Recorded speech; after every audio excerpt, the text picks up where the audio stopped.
안녕하세요. 피아니스트 안종도입니다.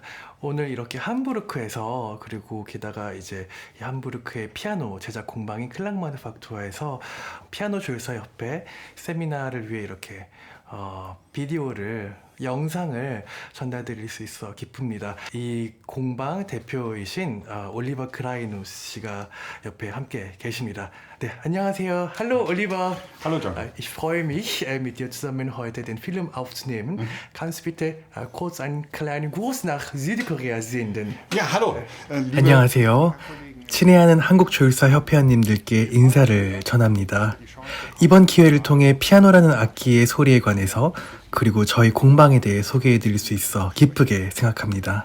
Ja, als Konzertpianist und als ein großer Liebhaber von eurem wunderschönen Klavierklang der Klangmanufaktur. Es war immer eine große Freude, schon seit 4 oder 5 oder sogar 6 Jahren immer dabei zu sein, wie die Werkstatt angefangen wurde und wie die Werkstatt weiterentwickelt wurde bis zu jetzigen Zeitpunkt.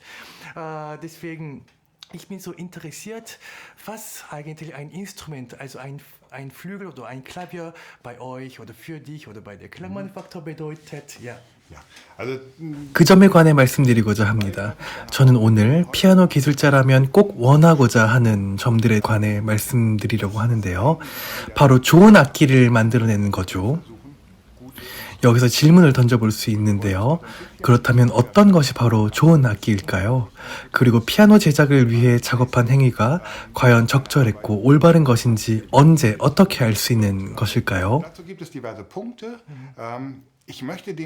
여기엔 여러 관점이 존재합니다. 우선적으로 저는 좋은 악기란 무엇인지, 그리고 그런 악기는 어떤 역할을 수행할 수 있어야 하는지에 관해 고민해보고자 합니다. 그 점에 대해 저는 2가지의 예를 들어 설명드리고자 하는데요. 이 예시들은 피아노 테크니션이라면 잘 이해할 수 있을 거라 생각하기 때문입니다. 한번 우리가 연주회에 간다고 상상해 봅시다. 그리고 어떤 측정 장치를 연주홀 안에 설치한다고 가정합시다. 이 측정 장치는 공간에 흐르는 에너지 밀도를 측정하는 기계인데요. 다시 말해 에너지의 잠재력, 즉 연주홀에 존재하는 긴장 강도를 측정하는 것이죠. 이 공간에는 피아노가 놓여져 있습니다. 이 연주홀에는 많은 이들이 퇴근 후 아니면 집에서 곧바로 왔을 거라 가정합니다. 사람들은 홀 안에서 편하게 대화를 나누고 있고요. 이 경우 이 측정 장치는 연주홀 공간의 에너지 밀도가 낮다고 보여줍니다. 곧 사람들이 모두 착석하고 연주홀은 조용해집니다. 그런데도 측정 장치가 보여주는 에너지 밀도에는 큰 변화가 아직 없습니다. 그리고 연주홀 조명이 어둡게 내려갑니다. 이윽고 무대의 조명이 밝아짐과 동시에 관객들은 더욱 조용해집니다. 바로 이때 측정 장치의 바늘이 조금씩 움직이기 시작합니다. 이때 우리는 이 연주홀의 긴장도가 조금씩 고조됨을 느끼는 것이죠. 이윽고 문이 열리고 피아니스트가 무대로 입장합니다. 이때 홀 안에 있는 모든 이들이 바로 이 피아니스트를 바라보고 집중하기 시작합니다. 홀은 더욱 조용해지고 이때 측정 장치의 바늘은 뚜렷하게 상승 곡선을 그립니다. 왜냐하면 이 사람들이 집중하는 에너지를 통해 긴장의 밀도가 고조되기 때문이죠. 곧 피아니스트는 악기 앞에 앉습니다. Fängt noch nicht an zu spielen, sondern ist nochmal sehr, sehr fokussiert auf das, was da passiert. 막 건반을 누르기 직전이죠. 정말 정신을 집중하고 있는 상태입니다. 피아니스트뿐만 아닌 홀에 있는 모두가 바로 한 곳을 응시하며 집중하고 있죠. 이때 측정 장치의 바늘은 에너지 밀도가 아주 높다고 가리킵니다. 그리고 피아니스트가 첫 음을 시작하자마자 측정 장치의 바늘은 다시 내려갑니다. 왜냐하면 이 소리와 그 전에 흘렀던 긴장도의 흐름에 어떤 방해가 존재했기 때문인데요. 저는 이런 상황을 연주장에서 자주 경험했습니다. 첫 연주의 시작이 바로 직전까지 흘렀던 고도의 집중과 긴장도보다 낮았다는 건데요. 바로 이 경우 피아니스트는 무대 위에서 공간을 메우는 에너지의 밀도를 연주 시작 직전처럼 다시 고조시키기 위해 고군분투합니다. 하지만 저는 그런 고군분투도 결국 실패하는 경우도 많이 봐왔습니다. 이런 에너지 밀도를 높이고 유지하는 연주는 바로 좋은 연주라고 말씀드릴 수 있는데요. 저는 이것을 플로우, 흐름이라고 표현하고 싶습니다. 바로 좋은 연주에서 느낄 수 있는 것이죠. 하지만 이런 플로우는 늘 느낄 수는 없습니다. 여기서 궁금해집니다.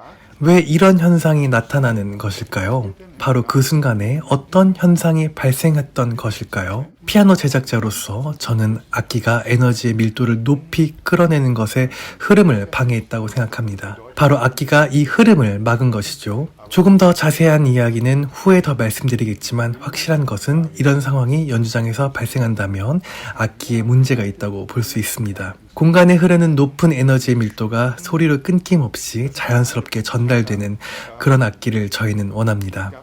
몇 년 전 독일 베를린에서 한 연구가 있었는데요. 음악가들의 뇌에 전류를 흘려보내는 뇌전도 실험을 하면서 관찰한 것입니다. 바로 음악가들이 앙상블을 연주할 때 뇌파에 어떤 현상이 발생하는지 말이죠. 여기서 확인된 사실은 실험에 참가한 두 기타리스트가 동시에 연주 시 그들의 뇌파가 비슷하게 움직인다는 것입니다. 이후 연주자와 관객들에게도 동시에 실험을 진행했는데요. 부분적으로 이들의 뇌파 파장이 일치했습니다. 어쩌면 이것이 제가 조금 전 말씀드린 공간에 흐르는 높은 에너지의 밀도, 즉 다시 말해 플로우 또는 흐름이라고 할 수 있을 것입니다. 흥미로운 점은 이런 뇌파의 움직임이 실험에 참가한 두 기타리스트가 음을 연주하기 바로 직전에도 높은 연관성을 보였다는 것인데요. 저는 신기했습니다. 그리고 궁금했죠. 도대체 음을 연주할 때 무슨 일이 일어나는 것일까 하고 말이죠. 이것은 바로 커뮤니케이션, 즉 소통이라는 관점에서 볼 때 뇌에게는 어떠한 악기도 필요하지 않다는 것입니다. 악기는 그저 정보를 전달하는 전달자의 역할을 할 뿐이죠. 흥미로운 점은 이 두 기타리스트가 첫 음을 연주한 직후 어떤 방해에 직면했다는 뇌파 또한 동일했는데요.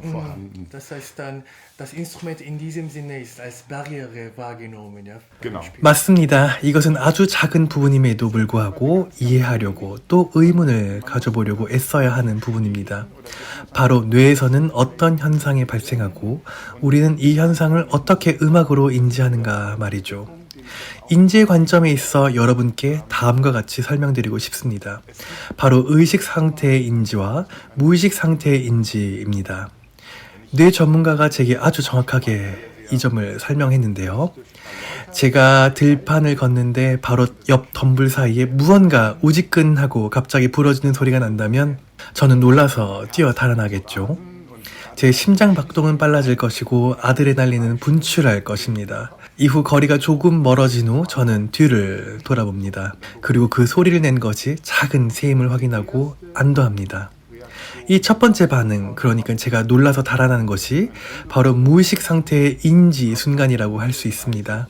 이것은 30에서 50ms 안에 발생합니다.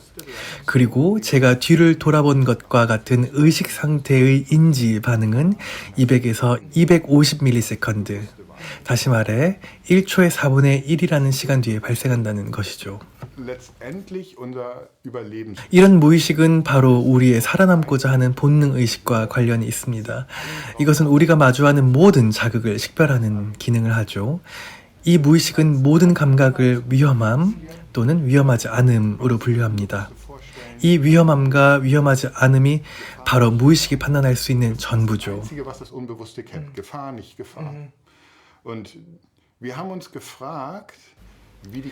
여기서 궁금한 점이 우리의 무의식 감각이 위험하지 않음이라고 식별하기 위해서는 악기의 소리는 도대체 어떠한 성질을 갖고 있어야 하는 것일까요?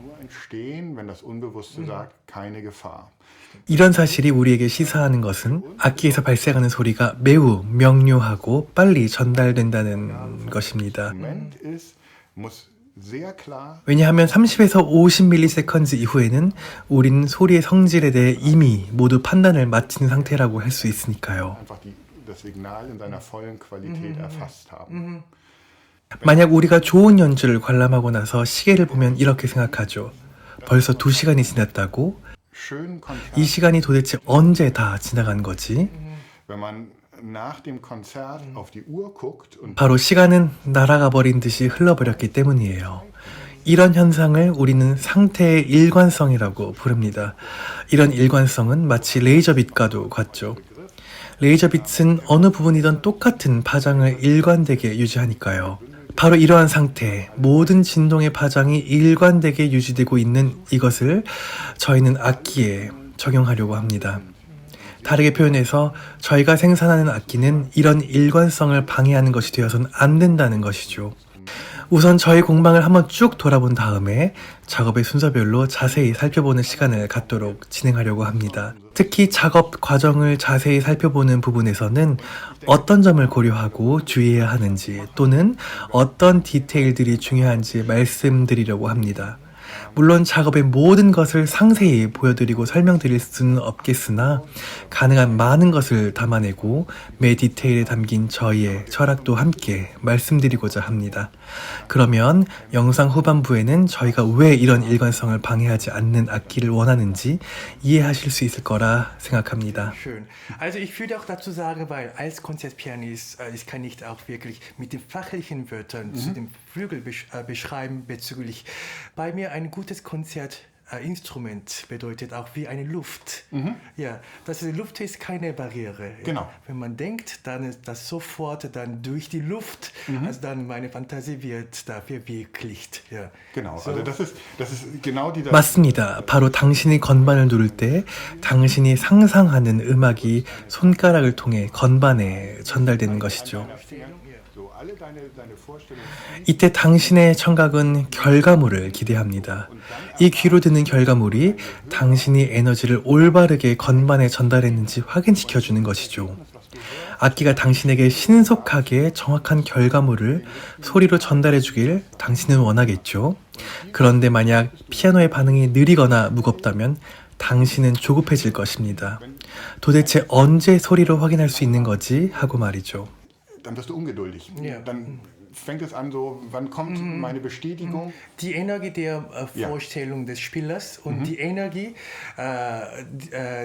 der körperliche Energie durch die Vorstellung. Ja. Und dann die Energie des Klanges, die von der Vorstellung oder von der körperlichen Energie umgewandelt worden ist. Wenn das alles stimmt organisch, genau. dann würde ich sagen auch, das ist ein Dialog oder Flow. Wie du 플로우, 그러니까 흐름이 발생할 때 종종 피아니스트들이 우리에게 와서 이렇게 말합니다. 당신의 악기가 내게 영감을 주고 있어 라고 말이에요. 하지만 이것은 악기가 아닙니다. 바로 연주자가 억지로 노력을 들이지 않아도 자연스럽게 생성되는 플로우 때문인 거죠. 왜냐하면 연주자는 극도로 섬세한 부분까지 악기가 반응하는 것을 귀로 체감했기 때문입니다. 이것이 영감인 거죠. 피아니스트가 이런 플로우를 느끼고 있다면 이 플로우는 관객들에게도 전달이 됩니다. 만약 피아니스트가 본인 자신과 또 악기 사이에서 흐름을 느끼지 못한다면 이것은 문제라고 할 수 있고 그리고 관객들도 이런 플로우를 느끼며 교감할 수 없고요. Dann ich freue mich sehr, ja, mit dir heute also die Geschichte von der Klangmanufaktur, die Klangphilosophie etc. rundherum alles von Klangmanufaktur erfahren zu dürfen. 좋습니다. 그러면 우선 공방을 먼저 둘러볼까요? Sehr schön. Ja, sehr schön.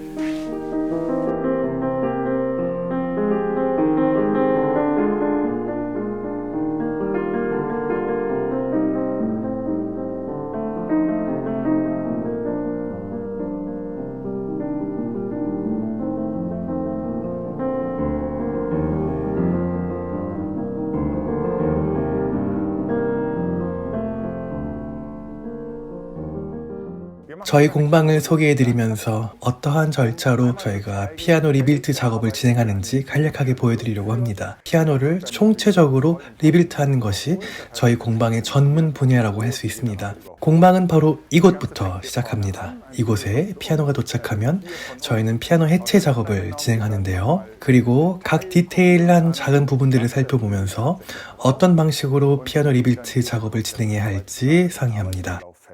저희는 방금 보시는 이 피아노에서 철제 프레임을 뜯어냈습니다. 그리고 이 부분에 조율 핀을 설치할 부분을 측량하고 또 설치하는 작업을 진행할 것입니다. 보시는 저 부분에는 피아노 리빌트의 막바지 작업이 진행되는 곳인데요. 피아노 내부의 수리가 모두 완료된 상태고 이곳에 새로운 현이 거치될 예정입니다. 이후 피아노 건반 및 액션을 설치하는 작업을 진행할 예정입니다. Von hier aus 여기서 이제 철제 프레임 작업실로 이동해 봅시다. 바로 이것에서 작업을 진행하는데요. das ist ein Schritt, den wir hier in diesem Raum machen. 아직 여기에 녹이 쓴 부분이 많이 보이죠? 여기에 저희는 새로운 V바를 설치하려고 합니다. 여기서 저희는 철제 프레임에서 아그라프와 히치핀을 제거 후 새로운 락카치를 할 준비를 합니다. Und passen dann 원래 페달이 2개였던 피아노에는 종종 소스텐토 페달이 포함된 3개의 페달 시스템을 설치할 때가 있는데요. 그럴 경우 여기에 구멍을 뚫고 고정 장치를 삽입하기도 합니다. damit sich das System später montieren lässt. Der nächste Arbeitsschritt ist dann die Unterseite. 다음 순서는 피아노의 하단 부분입니다. 바로 이곳에 저희는 모든 피아노를 뒤집어 보고 페달 장치를 완전히 제거해 봅니다. Grundsätzlich einmal ab. 그리고 제거한 부속품들을 살펴보며 수리할 부분을 찾아 진행하고 모든 기능이 정상적으로 그리고 정확하게 작동하는지 나중에 다시 재확인합니다. 왜냐하면 후에 악기에서 페달만큼 끔찍한 소음이 발생한 곳도 드물기 때문이죠. 피아노 밑부분에 손상된 모든 부분을 수리하고 마지막으로 다시 검은색으로 칠을 하고 마무리합니다. 그리고 나서 페달 및 다리를 설치하는데요. 저기 수리 작업을 진행하는 모습을 보실 수 있습니다. 다음으로 피아노는 저쪽에 자리한 중앙 작업장으로 이동합니다.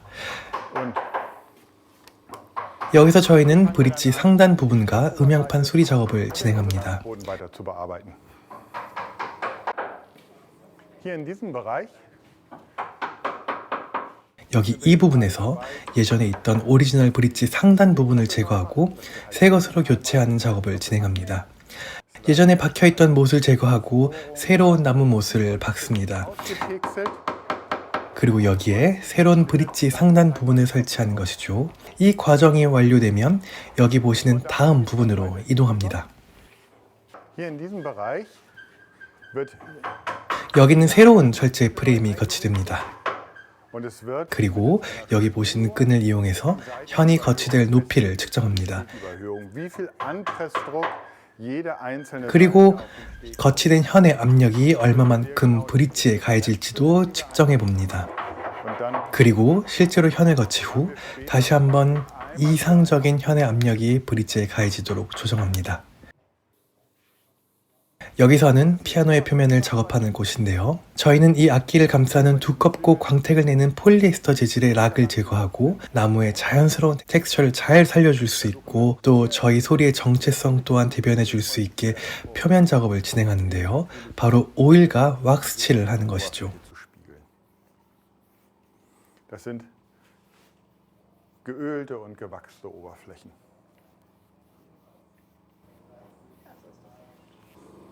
Und in diesem Bereich 이 부분에서는 피아노 본체 표면 작업을 진행하는 곳인데요. 방금 앞서 보신 과정 그대로를 바로 이 본체 표면에도 적용합니다. 검은색으로 채색하고 오일을 바르고 왁스칠을 하는 것이죠. gewachst.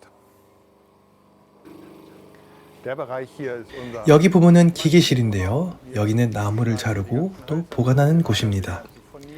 제 앞에 진공 압력기가 놓여 있습니다. 그리고 여기서 합판에 압력을 가하는 작업이 진행 중인데요. 나무를 가공하는 모든 작업은 바로 이곳에서 진행됩니다. Bearbeitung benötigt wird, können wir hier selber machen. Von hier aus geht 여기서 이제 이동해 보겠습니다. 피아노가 지금까지 보셨던 수리 과정을 거치면 Spielwerk Einbau.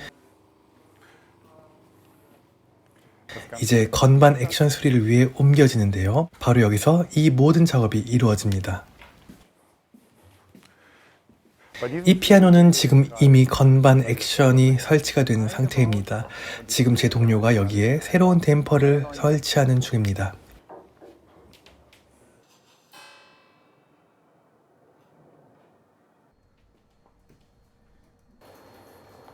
das ist 여기는 사무실인데요. für den Kontakt mit der Außenwelt. 여기서 저희는 외부와 커뮤니케이션을 비롯해 회사 운영 등에 관한 모든 업무를 처리합니다. Aktion gemacht wird. Absolut unerlässlich, sonst würde dieser Betrieb schlichtweg nicht funktionieren. 그리고 여기 다음 부분에서 저희는 조정 작업을 진행합니다. Das heißt, 여기서 건반 높이와 균형을 조절합니다. festzulegen.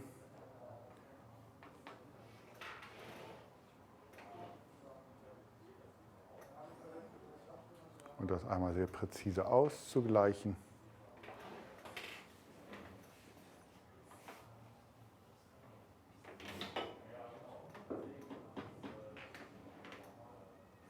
Tasten werden einmal gekantelt, dass die Höhe stimmt.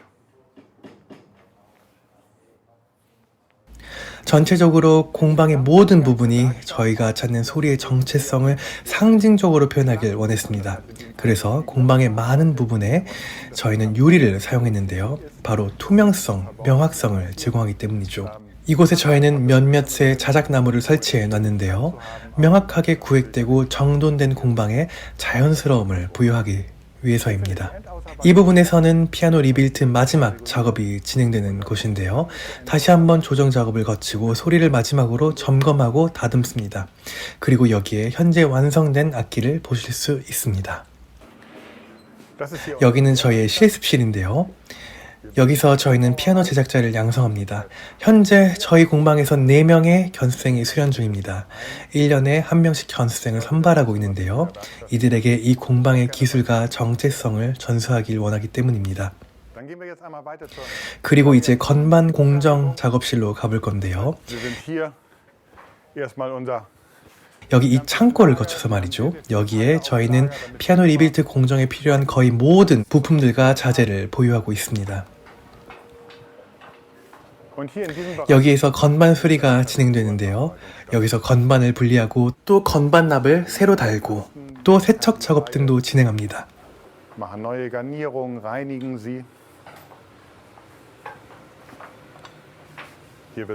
예를 들어 피아노 건반이 오랜 시간 동안 사용되며 나무에 발생한 부스러기 같은 부분을 제거하는 것이죠.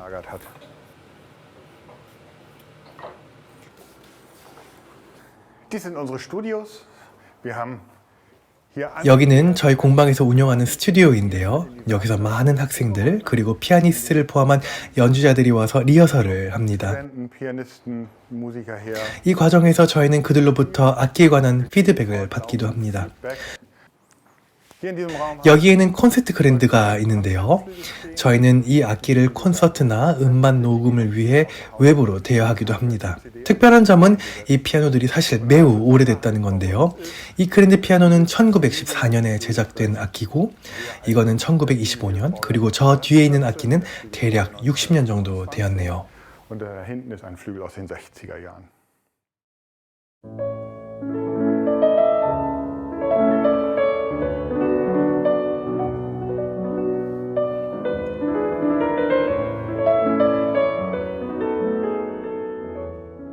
In diesem ersten Schritt 첫 번째 순서로 그랜드 피아노의 향판을 살펴보고자 합니다. der Resonanzboden ist 향판은 소리가 울리는 중심적인 역할을 하는 장치이기도 합니다. 여기서 질문을 하나 던져봅시다. 좋은 향판이란 과연 무엇일까요? 여기서 스타이니의 피아노의 향판은 대체적으로 매우 좋은 평판을 얻고 있습니다. 실제로도 아주 좋은 품질의 향판이기도 하고요. das heißt von der ganzen 다시 말해 향판의 기초 설계부터 훌륭하다는 이야기가 되겠죠. wenn man sich den 향판을 자세히 들여다보면 다음과 같은 의문을 갖게 됩니다. 향판이 잘 만들어졌는지 어떻게 확인해 봐야 할까? 여기서 저는 해답을 찾기 위해 개인적으로 간단하게 접근해 봅니다.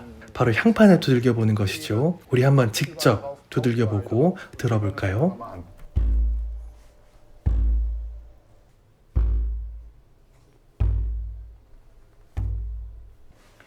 was ich höre, 지금 향판이 어떻게 울리던 간에 상대적으로 짧게 소리가 울리는 것 같습니다. kurzer Klang. 제가 이렇게 향판을 두들기면 소리가 이렇게 바로 끊깁니다.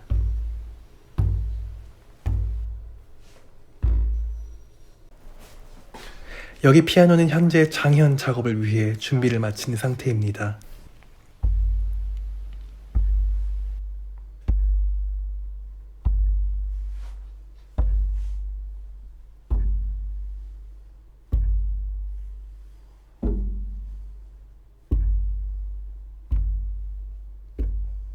다시 원래의 피아노로 돌아가 볼까요? 이 향판의 울림은 전반적으로 밝고 짧습니다. 다시 말해 배음의 저음역이 부족하다고 할 수 있겠습니다. Das bedeutet, 그렇다면 이 피아노의 향판은 전체적으로 잘 진동하며 울린다고 말할 수 없을 것 같네요. seiner Gesamtheit, sondern das ist nicht 저 피아노에서 제가 들었던 것과는 다르죠. 저 피아노는 스타인웨이 188cm A 모델로 211cm의 이 B 모델보다 작습니다. 그럼에도 저 피아노는 훨씬 깊게 울립니다. 향판의 면적이 이 피아노보다 더 좁음에도 불구하고요. 다시 말해서 이 피아노에서는 저음역대의 배음보다는 고음역 옥타브 영역에 해당되는 배음이 더 잘 들린다고 할 수 있겠습니다. Das ist der Grundton, den ich hier höre. 여기 이 향판을 보면서 각각의 피아노마다 다른 성격을 갖는 향판이 존재한다는 게 참 신기하기도 합니다. Verschiedenen Flügeln findet. Der Steinway-Flügel 저는 여기서 이렇게 비유하고 싶습니다. 제게 있어서 스타인웨이 피아노는 출발선에 서 있는 단거리 육상 선수와도 비슷합니다. 매우 잘 훈련되어 있고 근육질의 선수 말이죠. 재빨리 출발하며 뛸 수 있게 준비된 상태라고 할 수 있습니다. beiden Füßen fest auf dem Boden. 이 선수가 양발을 모두 땅에 붙이고 서 있으면 날렵하게 출발하기가 어렵겠죠. 그렇기 때문에 선수들은 발 뒤꿈치를 들어 올려 발 끝쪽으로 무게 이동을 시켜 출발을 준비합니다. 이렇듯 저희도 피아노를 제작하면서 피아노가 가지고 있는 모든 힘을 유지하고 또 방출할 수 있는 상태가 되도록 작업을 합니다. 다시 말해 여기서 두 가지 다른 음향적 현상을 경험할 수 있습니다. 여기서 하나는 Schwingt so ein, 이렇게 울리고 aber hier 다른 하나는 이렇게 바로 높이 솟아 울립니다. 이 소리는 깊다고 할 수 있지만 동시에 폭발적인 배음이 중심에 있다고 할 수 있습니다.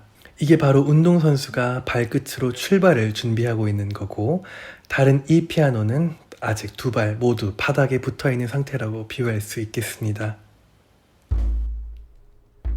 Okay, ich spüre sofort wie eine Mauer.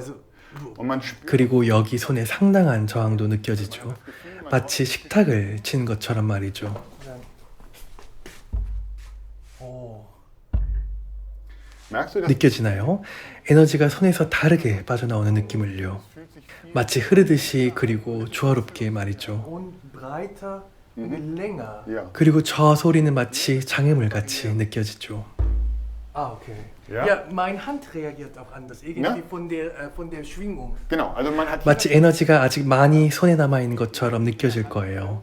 그리고 소리의 에너지도 저 향판 바닥 밑으로 가라앉는 것 같고요. Das ist, man könnte sagen, das ist das Wesen des guten Klanges. Vielleicht Ja. eine Voraussetzung genau. eines guten Ich habe 만약 여기에 현이 거치되어 있다면 제가 손으로 두들기는 소리처럼 그렇게 크게 다를 바가 없겠죠. 여기 현의 에너지가 브릿지에 도달했을 때 이 am Steg ankommt, 에너지는 향판으로 스며듭니다. in den Resonanzboden auch einfließen. Und der Resonanz 여기서 향판과 브릿지 사이에는 얼마간의 저항이 발생하겠고요. 모든 에너지의 파장이 100% 향판 바닥으로 스며들어 사라지는 것을 저는 원하지 않습니다. 그러면 소리가 매우 짧아지기 때문이죠. 그렇기 때문에 이 에너지를 어떻게 하면 바로 사라지지 않고 유지할 수 있을지에 대한 작업을 수행해야 합니다. 향판이 잘 울릴 수 있는 조건을 만들어 주어야 하죠. 저 향판은 마치 울리며 진동하길 원하는 것 같아요. 그런데 여기 향판은 에너지를 빼앗고 스스로도 유연하지 못하죠. Das heißt, in diesem Fall, wenn wir hier die Seite drauf haben, dann wenn ich zum Beispiel einen Ton schlage, Ja. dann das heißt, der Ton wird kürzer. das zieht 이 die 향판이 에너지를 뺏어가기 때문이죠. 제가 주먹으로 여기를 친다면 다양한 주파수가 담긴 파장이 울리겠죠. 이 파장의 현상은 당연히 여기 거치될 현에 영향이 가겠고요. 이 향판의 바닥이 소리의 파장을 방해한다고도 말할 수 있겠습니다. sich selber irgendwo noch anschwingen. Und 한번 향판을 살펴보도록 하죠. 향판 바닥의 두께를 점검해 봅니다. 바이올린 제작 시에도 사실 비슷하죠. 바이올린 제작하는 이들도 악기의 향판에 이곳저곳을 두드려 보니까요. 여기 여러 부분을 한번 두드려 봅시다. 어떤 부분이 경직되어 있죠? in welchen Bereichen ist er sehr 예를 들어 이 부분이 경직됐다고 할 수 steif 있겠어요. ist. Eine sehr schlechte Ankopplung. 특히 이 코너 부분이 타이트하고 경직돼 있네요. Das ist eng, das ist sehr steif. 여기를 차례대로 두드려 보면 Das bis ganz nach unten. 소리가 여기 밑부분까지 잘 연결되어 있는 것을 볼 수 있습니다. 그렇기에 항상 음향판 바닥의 진동이 끊기지 않도록 잘 울리게 작업하는 것이 중요합니다. Und ich habe immer einen Bruch. 물론 이 사이에서 얼마간의 소리의 연결성의 단절을 볼 수 있지만 아주 작다고 볼 수 있고, 그렇기에 베이스 부분과 중간 음역대의 연결 부분의 차이도 크지 않다고 볼 수 있습니다. 그렇기에 한번 이렇게 이해해 보도록 하죠. 스타인웨이 피아노는 매우 엄선된 절차를 거쳐 나무를 선별합니다. 그리고 이 나무는 포개어서 정돈되죠. 그럼에도 스타인웨이는 대량 생산 업체라고 할 수 있습니다. 그 뜻은 나무는 정해진 절차에 따라 다듬어지는데, 예를 들어 B 모델의 경우 모든 나무는 같은 절차를 거치게 되는 거죠. 나무를 각각 개별적으로 취급하는 것이 아니라요. Ist diese Ausarbeitung so, dass 이러한 공정은 향판이 설령 질이 떨어지는 나무로 제작되더라도 어느 정도 고유의 기능을 유지하게끔 가능하게 합니다. was Steinway einkauft, funktioniert. 그렇게 향판을 약간 두껍게 만들 수도 있는 거죠. 어쨌든 기능을 유지해야 하니까요. Und 물론 스타인웨이는 거의 대부분 저급 나무를 사용하지 않고 최상품의 나무를 사용하고 있지만요. eigentlich verwenden sie immer sehr exzellentes Holz. 대체적으로 볼 때 스타인웨이가 생산하는 향판들은 아주 약간 경직되었다고 할 수 있습니다. 왜냐하면 생산자 입장에서는 이게 더 안전한 방법이라고 판단할 수 있기 때문이죠. 물론 마지막 단계에서 한 번 더 이 향판을 살펴보면서 향판의 나무들이 서로 잘 연결이 안 돼 있을 경우 다시 후 작업을 진행하기도 합니다. 여기서 향판의 과도한 관성의 에너지를 걷어내는 작업을 하는 거죠. Nehme ich die Trägheit raus? 여기서 다시 한번 무의식에 관해 이야기해보죠. 인간의 무의식은 매우 빠르게 반응합니다. Habe, der sehr träge einschwingt und dieses 이 hier 향판의 경우 문제점이 바로 모든 진동을 잘 반영해야 할 저음역 부분인데, Vollfrequenzabstrahlung. Bin ganz schnell, dass ich ein Signal sende für das Unbewusste. 이 향판의 울림을 들을 때와 달리 저 향판의 깨끗하고 조화로운 소리를 들을 때 우리 인간의 무의식이 먼저 편안하다는 시그널을 보냅니다. 이게 제가 추구하고자 하는 것이죠.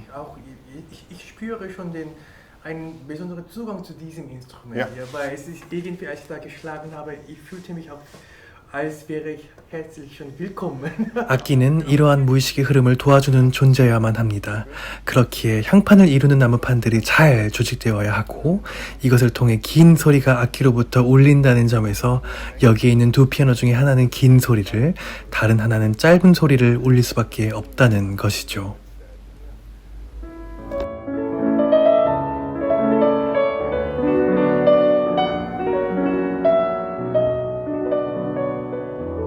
Das ist 여기 스타인웨이 B 모델의 철제 프레임이 놓여 있습니다. 뒤집혀 놓여 있고요. und 그리고 우리가 지금 살펴보고자 한 부분이 바로 여기 윗부분에 있습니다. 바로 이 V바이죠.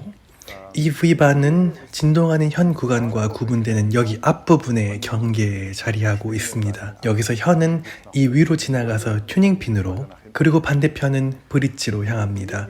V바는 여기 철제 프레임 바로 이 부분에 녹여 붙여지게 됩니다.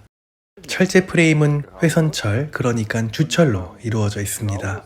이 주철은 자연 현상에서 현을 구성하는 금속보다는 부드러운 소재입니다. 그 뜻은 결국 현은 여기 V바 위를 지나가게 되고, 시간이 지남에 따라 V바 위에 페인 자국을 남기게 되죠. 여기 자국들이 보이죠? 여기에 더해 철제 프레임이 다시 뒤집혀 제 위치에서 해머가 계속 현을 때리면 현은 해머의 자극을 통해 계속 이 V바의 윗부분을 자극해 패이게 만듭니다. quasi hier auch reingeschlagen. 이 주철이 현의 금속보다 무른 속성 때문에 대부분의 피아노에서, 특히 오래된 피아노들에게서 이 페인 자국들을 쉽게 찾아볼 수 있습니다.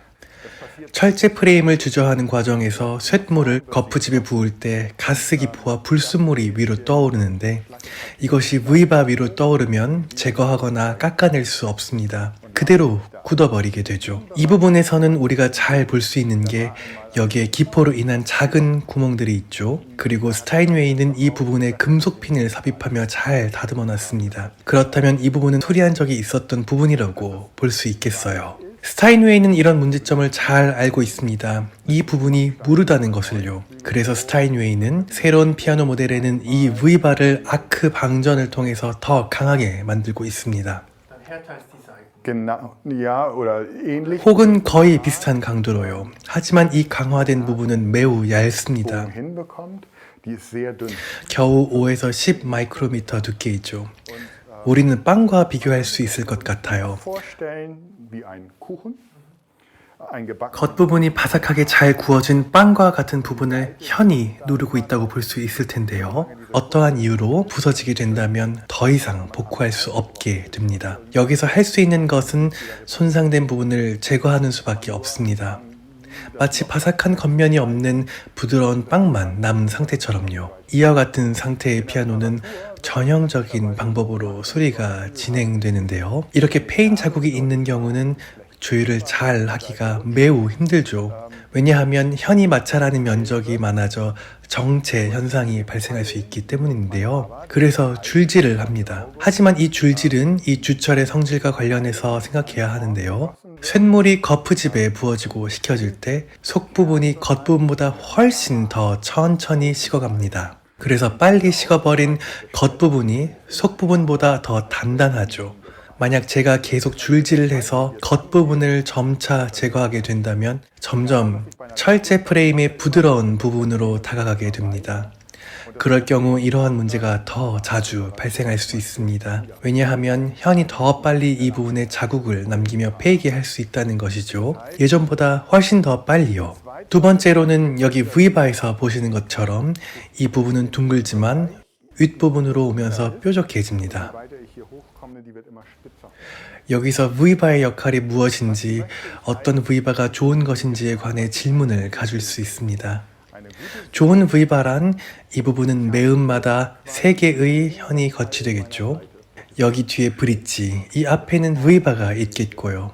이 부분들의 경계가 명확하고 확실히 구분되어질수록 이 현 위에서 떨리는 배음의 진동이 뚜렷해진다고 할 수 있습니다. 만약 반대로 이 경계가 명확하지 않고 모호하게 구분되어질수록 배음의 일부가 정확하게 전달이 안 될 수 있는 것이죠. Irgendwann nicht mehr ausprägen. Und das sind 이런 것들이 바로 에너지가 약한 소리, 결국 문제가 있는 소리가 될 확률이 커지는 것입니다. Und was ist eigentlich klar? Kannst du ein bisschen noch erzählen, was da klare Position von Genau. Ich muss also hier, wenn ich eine Silje habe mit einer Kerne, 여기 V바에 자국이 있다고 한다면 이건 명확하다고 할 수 없습니다. das ist so ein Bereich. Irgendwo 그러면 현이 거치된 부분과 명확하게 경계의 구분이 이루어지지 않게 됨으로써 에너지를 잃게 되죠. 그렇다면 우리는 처음부터 다시 명확한 경계를 잘 설정해야 합니다. und eine hohe Klarheit hat. 바로 명료성과 명확성을 갖게 하기 위해서 말이죠. 줄질은 금속의 속성을 더욱 모르게 만들기에 이것이 해답이 아닙니다. Wir machen das im Prinzip. 그래서 우리는 이 V바를 다른 방식으로 다듬습니다. Das ist meine Silje. So, dieser Querschnitt. Und ich fräse in diese Silje. 여기 종이에서 V바의 단면을 보신 것처럼 여기 V바에 이렇게 홈을 만듭니다. 그리고 윗부분을 제거합니다. Ich hier einmal entlang fräse. 그리고 이 부분을 In diese Silje. 이런 실버강으로 대체하고 Der wird dann quasi hier einmal genau eingepasst, sodass dann in meiner Silje, das soll jetzt rund sein, und die gleiche Höhe 균등한 높이에 맞도록 다듬습니다. 여기에 이렇게 정확하게 놓여집니다. 이 밑에 접착제는 쓰지는 않습니다. und der wird dann 정확하게 잘 끼워 맞춰지기 때문입니다. 이 금속을 더 강화시키는데요. 그런데 현보다는 아주 조금만 물을 정도로 강화시킵니다. 왜냐하면 아주 작은 자국을 원하기 때문입니다. 만약 이것이 아주 강해 자국이 생기지 않으면 매음에 거치된 세 개의 현이 제가 포르테시모로 연주했을 때 옆으로 튕기듯이 움직일 수 있기 때문이죠. 그걸 원하지 않기 때문이고요. 어쨌든 V바를 강화하고 이것이 잘 결합하도록 작업합니다. 나중에 이 새로운 V바가 여기에 어떻게 잘 안착해 있는지 다시 확인해 보도록 하죠. 여기 앞에 V바가 있죠. 직경은 현재 스타인웨이 신 모델에 적용하는 것과 같은 사이즈입니다. 만약 윗부분이 아주 뾰족한 V바가 있다고 가정해 봅시다. 조금 과정을 더해서요. 그리고 여기에 연결된 현이 진동한다고 해봅시다. 이 손이 가리키는 부분이 하나의 점이라고 가정해 본다면 이 손가락 방향으로 흐르는 파장이 다시 반사되는 것이 아닌 V바 저 위로 넘어가게 됩니다. 이처럼 아주 뾰족한 모양일 경우 에너지가 앞으로 바로 넘어가게 됩니다. 이럴 경우 시끄럽게 소리가 울리게 되죠. 그렇기에 어느 정도 V바의 윗부분을 둥글게 다듬어야 합니다. 그런데 너무 둥글게 만들어서 현과 V바가 닿는 면적이 넓어질 경우 조율할 때 어려움이 발생하죠. 그렇기에 우리는 가장 최선의 조건을 찾아야 합니다. 최상의 절충안을 찾아내야 하는 것이죠. 적합한 모양을 한 V바가 현과 경계하고 있다면 현에서 발생한 많은 에너지가 다시 반사돼 현으로 돌아갑니다. 따라서 에너지가 적절한 분배로 V바와 브릿지 사이에 배분되고 또 머문다면 이를 통해 긴 소리를 구현할 수 있습니다.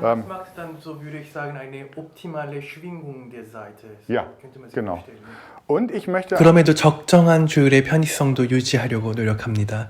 물론 모든 것을 다 가질 수는 없지만 그 안에서 나름의 최상의 절충을 찾아야만 하는 거죠. 조율을 위해 현과 V바가 만나는 면적을 조절하고요.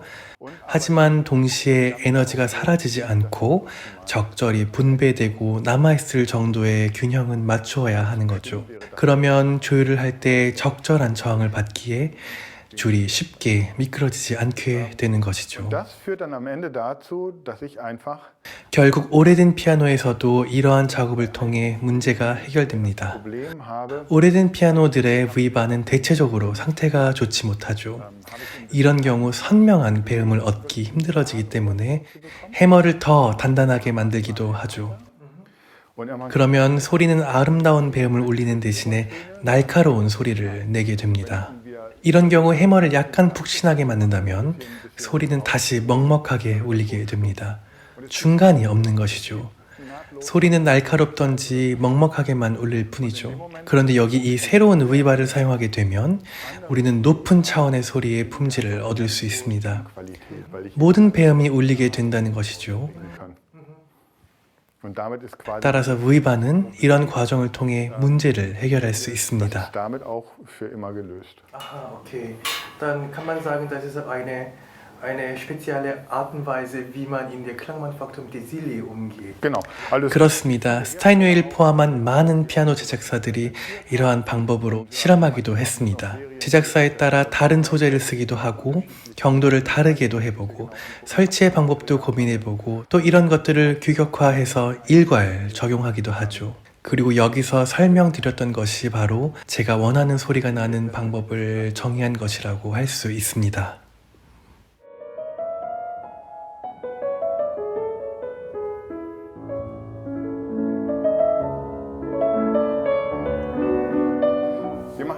시간이 조금 경과했습니다. 그 사이에 저희는 이 철제 프레임을 완성하는 작업을 진행했고요. 지금 이 V바가 어떻게 달라졌는지도 볼 수 있습니다. 말씀드렸던 것처럼 본래 있던 V바를 제거하고 이 부분을 실버광으로 완전히 대체했습니다. 여기서 질문을 던져볼까요? 잘 작업이 되었는지 어떻게 확인해 볼 수 있을까요? 우리는 검증할 때 주로 시각에 의존하고자 하는 경향이 있습니다. 심지어 음향에 관련해서도요. 하지만 항상 청각을 잘 이용해야 합니다. 이 경우에 제가 이 V바를 두드려 보겠습니다. 쇠로 된 손잡이가 있는 도구를 사용해 보면 금속과 금속이 부딪히는 소리를 들어볼 수 있죠.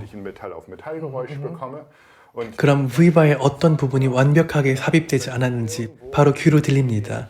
왜냐하면 그 부분의 소리가 다르게 울리기 때문인데요. was irgendwie anders ist. 저는 어떤 부분을 두드리던 철제 프레임과 같이 일관된 소리가 울리기를 원합니다. Verlauf eigentlich oder dass der Klang so ist, wie die Gussplatte selber auch klingt. Also ich werde jetzt einmal 한번 두들겨 볼까요? 앞으로 이동하면서 두들겨 보고 소리가 어떻게 바뀌는지 살펴보죠. zeigen, Sie hier Bin klingt. gespannt.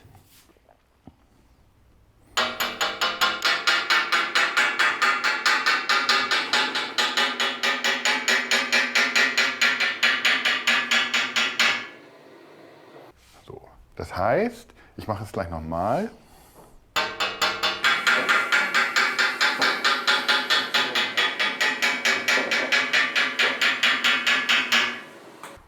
약간의 소리의 차이가 들리긴 하죠. 제가 중간 부분을 두드리던지 아니면 여기 가장자리를 두드리던지에 따라서요. 하지만 단단한 금속을 두드리는 소리는 일관되게 나죠. 만약 이 V바가 접착제로 여기 고정되어 있다면 완전 다른 소리가 났을 거예요. 하지만 이건 완전히 깨끗한 금속 소리가 나야 되는 거죠. 여기 중간 부분에 작게나마 오리지널 V바가 그대로 남아 있습니다.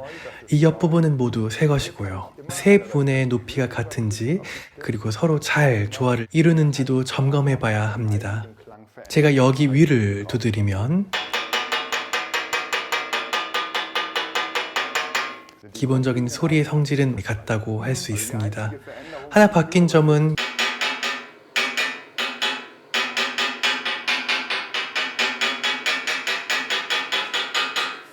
여기 교차 부분을 지날 때 뿐이에요. Von dem Kreuz.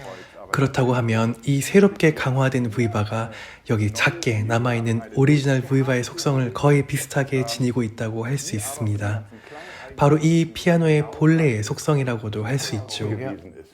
Das heißt, ich habe hier vorne 다시 말해 이 피아노 본래의 속성을 바꾸지 않고도 피아노 소리의 높은 수준의 명확함과 명료함을 부여했다고 할 수 있습니다. dass ich den Flügel in seine Eigenschaften 저는 그냥 이 피아노가 갖고 있는 본성을 파악하고 이것의 완벽함을 추구했다고 말할 수 있을 것 같아요. Ja. Und dann da würde ich sagen, was du jetzt gekloppt hast und daraus entstand gerade ein Klang, ein Metallklang. Und dann Ja. das ist ein guter Klang gerade, den wir gehört haben. Ja.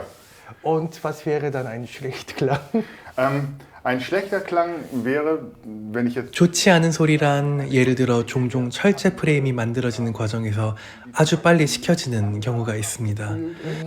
진공 주조 과정에서 모래 거푸집에 용해된 금속을 부었을 때 그리고 이 금속이 액체에서 고체가 될 때쯤 진공 과정을 멈추고 주조틀에서 제거해버리는 경우가 있습니다. 이 진공을 유지하는 공정에 비용이 많이 소모가 되기 때문이죠. 이럴 경우 빨갛게 익은 철판이 공기에서 급격하게 식어버립니다. Platte habe ich kein 이 경우 라멜라 흑연이 아닌 덕타일 주철이 생기죠. Graphit. 이는 소리 진동에도 영향을 줍니다. 이러한 공정을 거친 철제 프레임이 우리 바로 앞에 있다면 보기에는 이 두 프레임이 똑같아 보일 순 있어도 막상 두들겨 보면 배음이 다르게 울린다는 것을 확인할 수 있습니다. 그리고 달그락거리는 소음도 나죠. Und sehr klarer Klang. Und das ist der Vorteil. 그렇지만 이 소리는 충분히 명료한 소리를 내고 있습니다. 이게 바로 주철이 천천히 식어가며 발생한 라멜라 흑연이 있는 철제 프레임의 장점이라고 할 수 있습니다. 스타인웨이는 철제 프레임을 24시간 동안 모래 거푸집에서 천천히 식히는 공정을 유지하고 있는데요. Im Vakuumguss 이게 바로 큰 차이를 만들어내죠. Ja.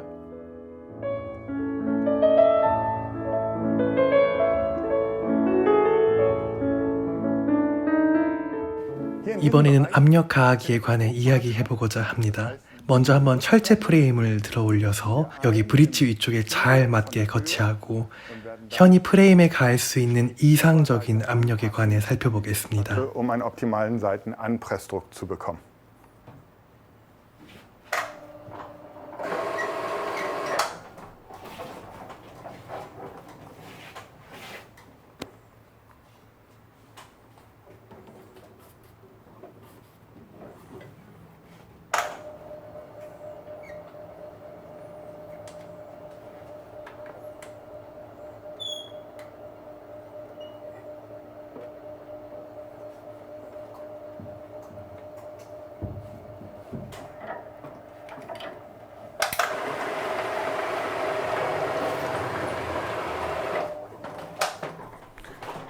이 작업의 목적은 가능한 현이 프레임에 가하는 최적의 압력을 찾기 위한 것인데요. 다시 말해 현이 브릿지에 너무 강한 압력을 가한다면 소리가 처음에는 마치 약간 화려하게 들리는 것 같지만 배음의 긴장이 과도하게 유도되면서 목을 조르는 듯한 소리가 나게 됩니다. 반대로 현의 압력이 적다면 현이 브릿지와 잘 결합되지 않으면서 안이 비어있는 듯한 소리가 납니다. 그렇기 때문에 이 브릿지에 매우 고르고 균등하게 압력을 주는 것이 중요한데요. 조금 전 음향판 편에서 향판이 잘 울리는 것을 확인했었죠. 하지만 현이 모두 거치된다면 다시 이 향판에서 과도하게 긴장된 울림이 발생할 수 있습니다. 그렇기에 정말 꼭 필요한 만큼만, 다시 말해 과도한 압력을 주지 않도록 주의해야 합니다. 신중하게 작업을 진행해야 하죠. 지금 철제 프레임이 여기 피아노에 고정되고 있습니다. 아주 정확하게 고정되어야 합니다. 왜냐하면 수많은 현이 거치되면 이후에 심지어 0.1mm 정도 프레임이 뜰 수 있는데 이를 방지해야 하거든요.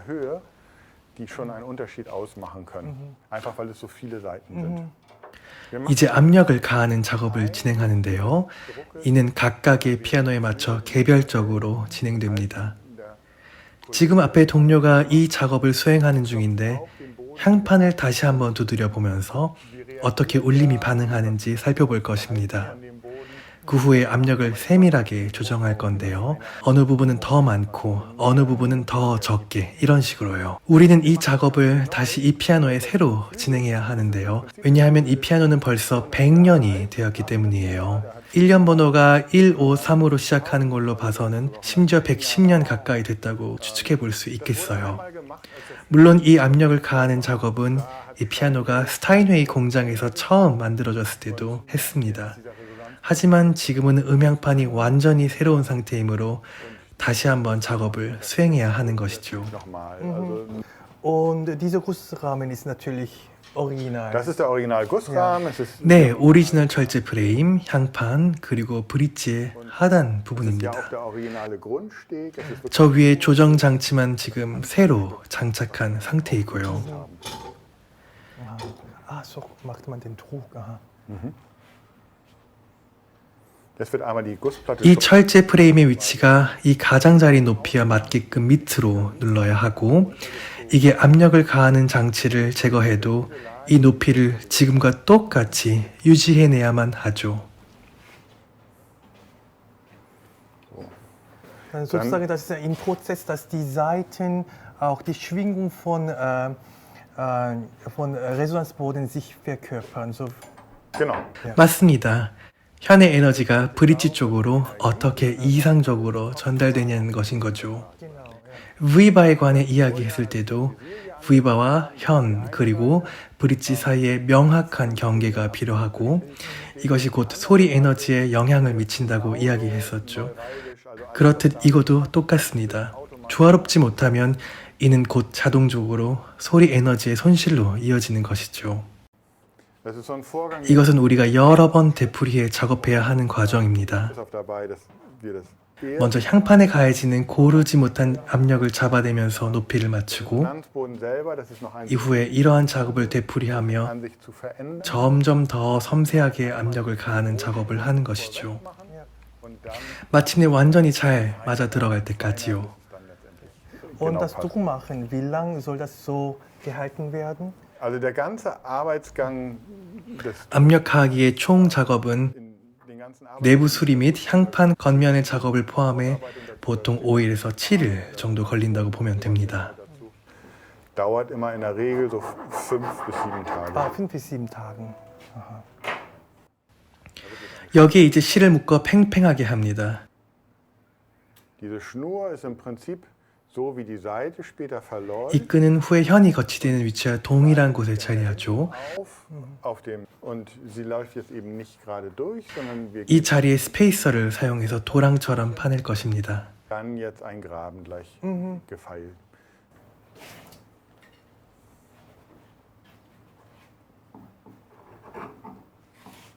Das wird jetzt einmal grob vorgestochen. 이제 홈을 파내고 있죠.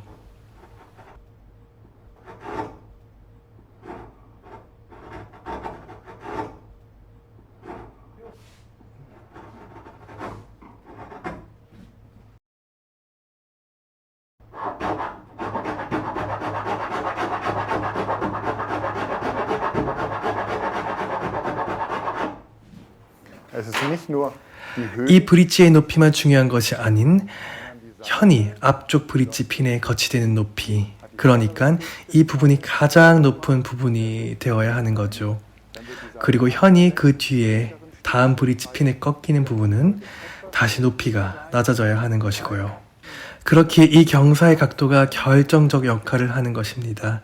genauso entscheidend, weil ich 균등한 압력이 브릿지에 가해지는 것이 중요합니다. Steg haben. 왜냐하면 너무 과도한 압력이 앞부분에 가해질 경우 그런 브릿지는 앞부분으로 기울게 되겠죠. 만약 뒤쪽 브릿지 핀 부분에 압력이 과도해지면 브릿지가 뒤로 기울게 되는 것이고요. 그렇게 이 작업에서는 균형을 찾는 것이 중요합니다. 많은 경험적 지식이 뒷받침되어야 하죠. 이런 방식으로 작업을 수행한 후 마지막에 악기가 완성되면 소리를 점검하면서 정음 담당 전문가들에게 피드백을 받습니다. 그 피드백으로 소리 작업을 재진행하고요. Und es wirklich 여기에는 정말 많은 경험적 지식이 동반되어야 합니다.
Wir haben jetzt als nächstes Thema 이번 주제는 건반 터치와도 연결되어 있습니다. 음향에 관해 이야기했을 때 육상 선수가 발끝에 무게를 실어 스타트를 준비하는 것처럼 피아노를 준비시켜야 한다고 이야기했었죠.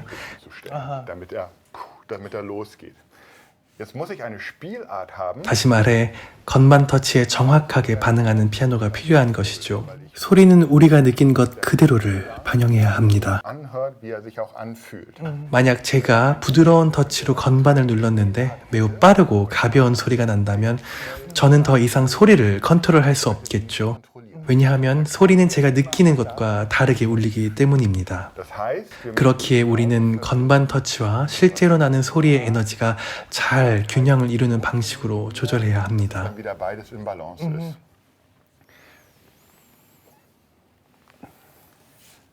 매 건반에는 건반납이 들어 있습니다.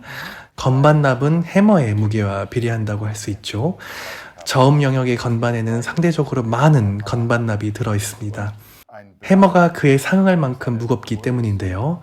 건반납은 크기에 따라 또 중심축과의 거리에 따라 그에 맞는 관성의 힘을 갖습니다.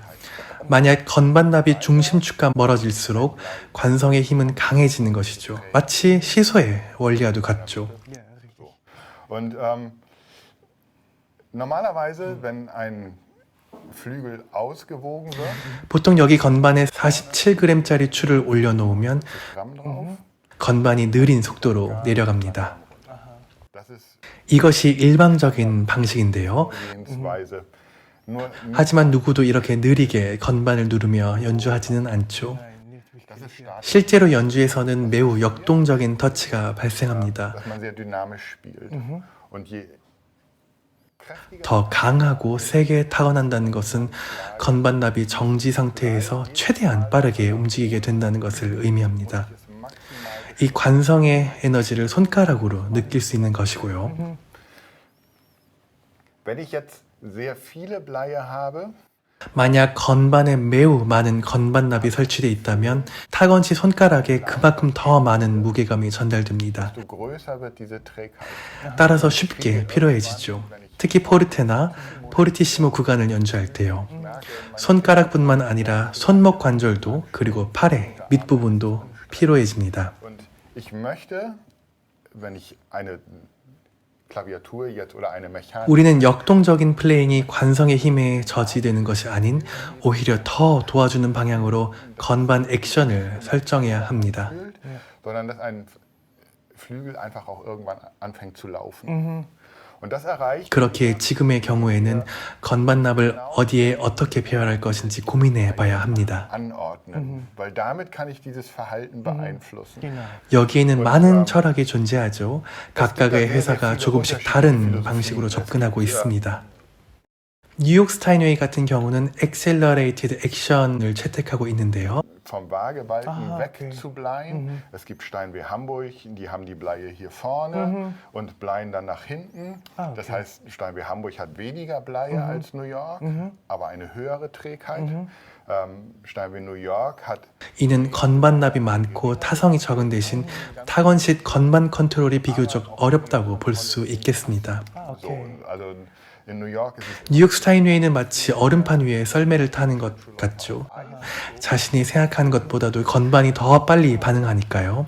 그에 비해 함부르크 스타인웨이는 오히려 늘어질 위험이 Ah, 있죠. okay. Das heißt, bei jeder Firma gibt es eine andere Philosophie bzw. Ja. ein anderes System und da Genau. besteht auch seine Ja. eigene Pros und Cons. genau. Ja. Und das ist eine Grund 기본적으로 중요한 것은 철학이 있다면 그것을 일관되게 유지해야 한다는 점이죠.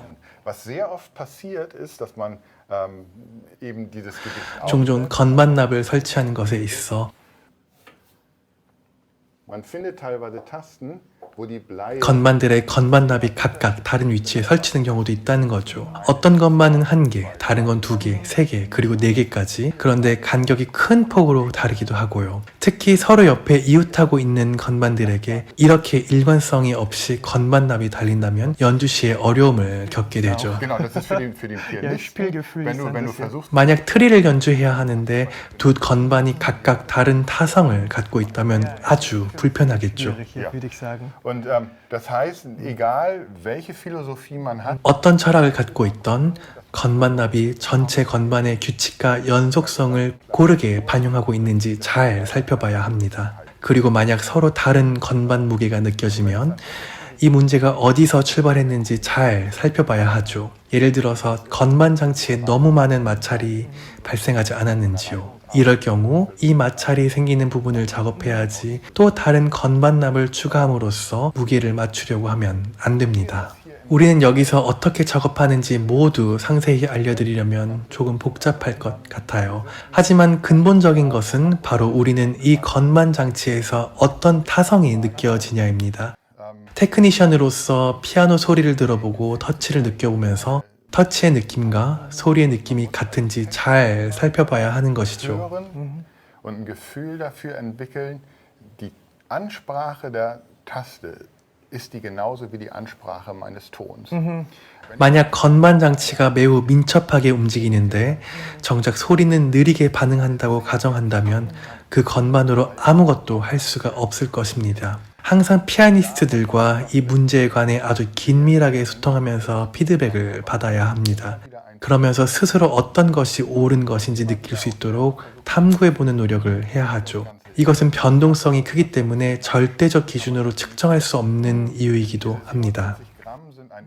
47g이 바로 건반 무게를 측정할 때 참고하는 무게죠. 저희는 조금 더 무겁게 사용합니다. 50에서 52g을 보통 그랜드 피아노에 적용하죠. 그래야 적은 양의 건반납을 건반에 사용할 수 있습니다. 이 경우 피아니시모에서 약간 무겁게 건반이 느껴지고 메초포르테에서는 시원하게 울리는 듯한 느낌을 받죠. 이 작업은 항상 소리가 어떻게 울리는지 잘 맞추어 보면서 진행해야 합니다. 모든 것을 일관되게 적용할 수 있는 해답은 없기에 항상 악기가 어떻게 반응하는지 잘 느껴야만 합니다. 그렇기에 피아니스트들과 아주 긴밀히 작업하고 그들의 피드백을 건반 액션에 잘 적용시키는 작업을 하는 것을 추천합니다. 건반 액션의 관성과 타성 그리고 소리의 반응은 항상 건반 터치와 일치해야 합니다. 그렇지 않을 시에는 악기의 균형이 깨지죠.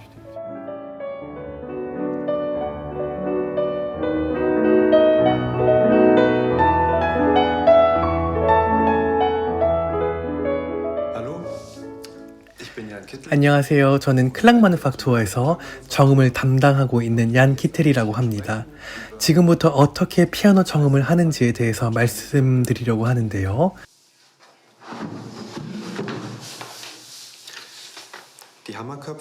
피아노의 해머는 향판에서 진동 에너지를 생성하는 구성 요소입니다. 피아노 건반을 누르면 액션을 통해 해머가 위로 솟아오르게 되죠. 그리고 해머는 타현 과정을 통해 에너지를 현에 전달합니다. 바로 이 과정에 영향을 줄 수 있는 것들을 우리는 정음을 통해 최적화하려고 하는 것입니다. 정음을 할 때 두 가지 기본적인 관점이 있는데 첫 번째로 해머는 하나의 일정한 형태를 가져야 합니다. 이와 같은 경우 스타인웨이 피아노 해머는 끝이 살짝 뾰족한 형태를 가지는데요. 그리고 두 번째 관점은 탄력입니다. 해머는 하나의 확실한 톤을 만들어내기 위해서 이러한 형태가 필요합니다. 배음은 타현으로부터 생성됩니다. 그리고 타현으로부터 진동이 생성이 되는데요. 그것은 근음과 다양한 배음들로 구성되어져 있습니다. 해머의 모양은 얼마나 넓은 배음을 가져야 되는지에 따라 결정됩니다. 둥근 모양의 해머는 뾰족한 해머보다 더 적은 배음을 만듭니다. 풍부한 배음은 날카롭거나 쇳소리를 가리키는 말이 아닙니다. 풍부한 배음이란 소리가 알차고 따뜻한 성격을 띠는 것을 의미합니다. 여러 밝고 높은 배음으로 이루어진 톤은 차가운 음색을 띠며 우리는 따뜻하고 꽉 찬 음색을 가지기를 원합니다. 그렇기 때문에 해머가 일정한 형태를 갖는 것이 중요합니다. 해머의 형태는 너무 뾰족해도 안 되고 연주 시 2-3시간 만에 형태가 망가질 정도여도 안 됩니다.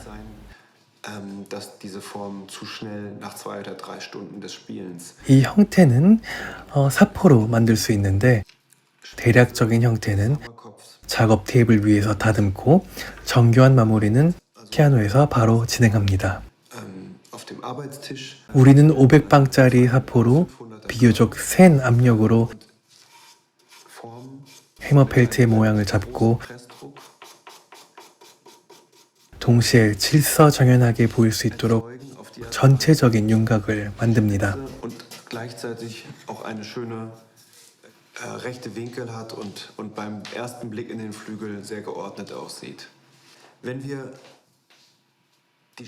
우리는 해머 펠트의 모양을 만들 때 해머가 이러한 배음을 만들 수 있고 그렇게 만들어야만 한다는 것을 항상 생각해야 합니다. 배음의 스펙트럼을 잘 만들지 못하고 발산하지 못하는 피아노도 있습니다. 그렇다면 해머의 모양이 최적화되지 않아서일 수도 있는데요. 지루한 소리를 내는 피아노를 방금 제가 설명한 방식으로 정음한다면 반대의 결과에 도달할 것입니다. 스타인웨이에서는 풍부한 소리를 얻기 위해 이런 것을 원칙으로 합니다. 그리고 우리는 지금 스타인웨이 피아노에 대해서 이야기하고 있기 때문에 저는 이러한 방식으로 정음하는 것에 초점을 맞출 것입니다. 파일링을 할 때 이렇게 가지런한 모양을 만들지 못하거나 해머 윗부분이 평평할 경우 이러한 풍부한 소리를 내는 효과를 얻을 수 없습니다. 그렇기에 고음부까지 해머가 이러한 형태를 가져야 하는 것이죠. Der zweite Teil der Intonation 두 번째로 니들링에 관해 말씀드리고자 합니다. ist es. Beim Stechen 니들링을 하면 해머 탄력에 영향을 줍니다. die Elastizität und die 그리고 해머를 니들링 할 때 스프링의 역할을 하게끔 공기 통로를 만들어주면 탄력에 더 좋습니다. später als Feder 그리고 니들링의 횟수와 깊이의 조정을 통해서 현과 해머가 나중에 어떻게 만나서 서로 상호작용을 할지 조절할 수 있습니다. Die Elastizität bestimmt darüber, 탄성은 해머가 현에 머무는 시간을 결정합니다. wenn also 해머가 타연하기 위해 전진할 때 현에 머무르는 시간이 짧을 수 있습니다. die er an der Seite verbringt, sehr kurz 예를 들어 해머가 아주 딱딱하면 그냥 현에서 바로 튕겨져 되돌아옵니다. und dieser Moment 그리고 접촉 시간이 짧으면 해머의 운동 에너지를 현에 오로지 전달하기 어렵습니다. Energie aus dem Hammer in die Seite zu übertragen. 반대로 해머가 너무 부드럽다면 타연시 현에 접촉하는 시간이 너무 길어집니다. Lang und dann wird die Energie 그러면 이 에너지는 방출과 동시에 흡수되고 감퇴되며 소리는 조용해지고 먹먹해지게 됩니다. so unmuffig. 그래서 우리는 바로 그 중간 영역에 도달하고자 하는 것입니다. 물론 무엇에 맞고 틀리다고 확실히 정의 내리기는 어렵겠죠. 하지만 타연시 해머가 정확한 양의 에너지를 현에 충분히 전달할 수 있는 탄성 강도의 영역이 존재한다고 할 수 있습니다. Und das hört man, wenn man einen Ton anstimmt. 이는 바꿔 말해서 부드럽고 섬세하게 연주될 수 있어야 한다는 것이고 또한 타건의 강도를 높이면 음색과 소리의 강도가 바뀌어야 한다는 뜻이죠. Klangkraft und auch die Farbigkeit des Tons sich verändern. 지금부터 제가 어떠한 바늘을 가지고 보이싱을 하는지 보여드리겠습니다. Arbeiten kann. Es gibt verschiedene Nadelhalter. 피커의 종류는 여러 가지가 있는데 바늘의 얇기와 개수, 또 바늘이 굵은 형태 등 다양한 형태의 피커가 있습니다. Haben und es gibt auch natürlich noch andere. 그리고 가장 먼저 작업을 할 때 저는 이 두 가지를 사용합니다. 저는 이 큰 바늘로 비교적 해머를 깊게 찌르고 Tief in den Hammer. 해머가 많은 공기층을 가질 수 있도록 밑에 부분부터 전체 부분에 이르기까지 니들링을 진행합니다. Damit ich viel Luft in den Hammer bekomme. 하지만 해머 위쪽이 너무 푹신해지지 않게 조심해야 합니다. Damit er nicht zu weich wird. Denn wenn ich zu viel 너무 많이 찌르게 되면 반대로 해머의 공기가 너무 많아져서 해머 펠트가 약해지고 탄성이 감소하게 됩니다. dann steche ich mit den 그리고 나서 얇은 바늘로 같은 곳을 한 번 더 니들링을 합니다. 반대편 부분도 이러한 과정으로 작업을 진행합니다. Seite natürlich auch. Beide Seiten 양쪽 모두 균일한 탄성을 가져야 하죠. elastisch sein. Nachdem ich 니들링 후에는 해머의 형태에 대해서도 생각해야 합니다. 그리고 니들링 후 바로 부풀어 오른 해머를 파일링으로 예전같이 보이게 정리해 줍니다. indem ich die etwas aufgeplusterte Form wieder zurückbringe und die Spuren vom Stechen wegschleife.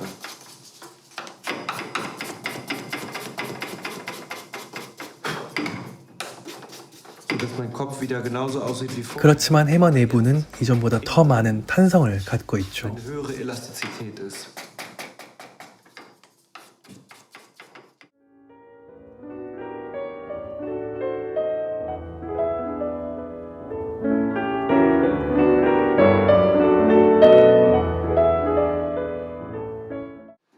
Die Ebene des Hammerkopfs 해머와 현은 서로 잘 맞닿을 수 있어야 합니다. 보통 저는 해머를 현 쪽으로 들어올려 조심스럽게 현을 뜯어보며 이 점을 확인해 보는데요. Ich merke dabei, 지금 세 번째 줄이 조금 많이 울리는 것 같습니다. ein kleines bisschen frei klingt. 이것은 종종 불필요한 잡음을 발생시킬 수 있는데 이것은 파일링을 통해 교정될 수 있습니다. Den Hammerkopf, den ich 니들링을 한 해머는 다이내믹한 소리를 낼 수 있어야 합니다. einen Klang machen, dass ich ihn also 작은 소리가 날 수 있게 또 포르티시모 소리가 밝게 날 수 있게 등 말이죠. Auf den Seiten 해머 머릿 부분에 현의 자국이 아주 살짝 난 것을 볼 수 있습니다. ganz leicht und dezent. Und ich habe 방금 소리를 들었을 때 해머의 왼쪽 부분이 가운데 현을 이상적으로 접촉하지 않았다고 볼 수 있는데요. nicht optimal berührt. Das heißt, ich muss jetzt 저는 이 경우 가운데 현을 타연할 해머 오른쪽 부분의 펠트를 아주 약간만 깎아냅니다. 저는 이 작업을 스틱 가장자리 면을 사용해 진행합니다. und reduziere auf die Art und Weise die Filzmenge. Es ist sehr wenig. Und prüfe dann 이를 통해 펠트가 과도하게 깎여나가지 않게 조절할 수 있습니다. 이후 건반 액션을 다시 피아노에 넣어 현이 해머와 고르게 접촉하는지 확인해 봅니다. 적절한 방법의 척도는 피아노가 어떻게 반응하는지 살펴보고 제 자신이 무엇을 해야 하는지 판단하는 것에 달려 있다고 할 수 있습니다. 그리고 더 좋은 방법은 극단적인 균일성을 부여하는 것이라고 말할 수 있는데요. 피아노 해머에 사용된 해머 펠트는 동일한 펠트로 구성되어 있지만 피아노 전체 영역에서 동일한 비율을 갖고 있지는 않습니다. 예를 들어 이 영역은 비교적 다듬기 쉽습니다. 하지만 이 영역은 좀 까다로운데 왜냐하면 이 부분은 잘 울리지 않기 때문입니다. 그렇기에 이 부분의 소리를 더 잘 울리게 하기 위해서 많은 해결책을 찾아야만 합니다. 저음 영역에는 고려해야 할 조건들이 또 있습니다. 바로 탄성과 해머 펠트 모양은 모든 영역에서 고르게 유지되어야 한다는 점인데요. das bleibt in allen Bereichen erhalten. 만약 저음이나 고음 영역, 때때로 중간 음역 부분에서 무른 강도의 해머를 발견한다면 측면의 경화제 사용을 통해 펠트의 강도를 인위적으로 높일 수 있습니다. Gibt es verschiedene Systeme. 이것은 금속을 위한 니트로셀룰로스 라커로 다양한 비율로 희석할 수 있습니다.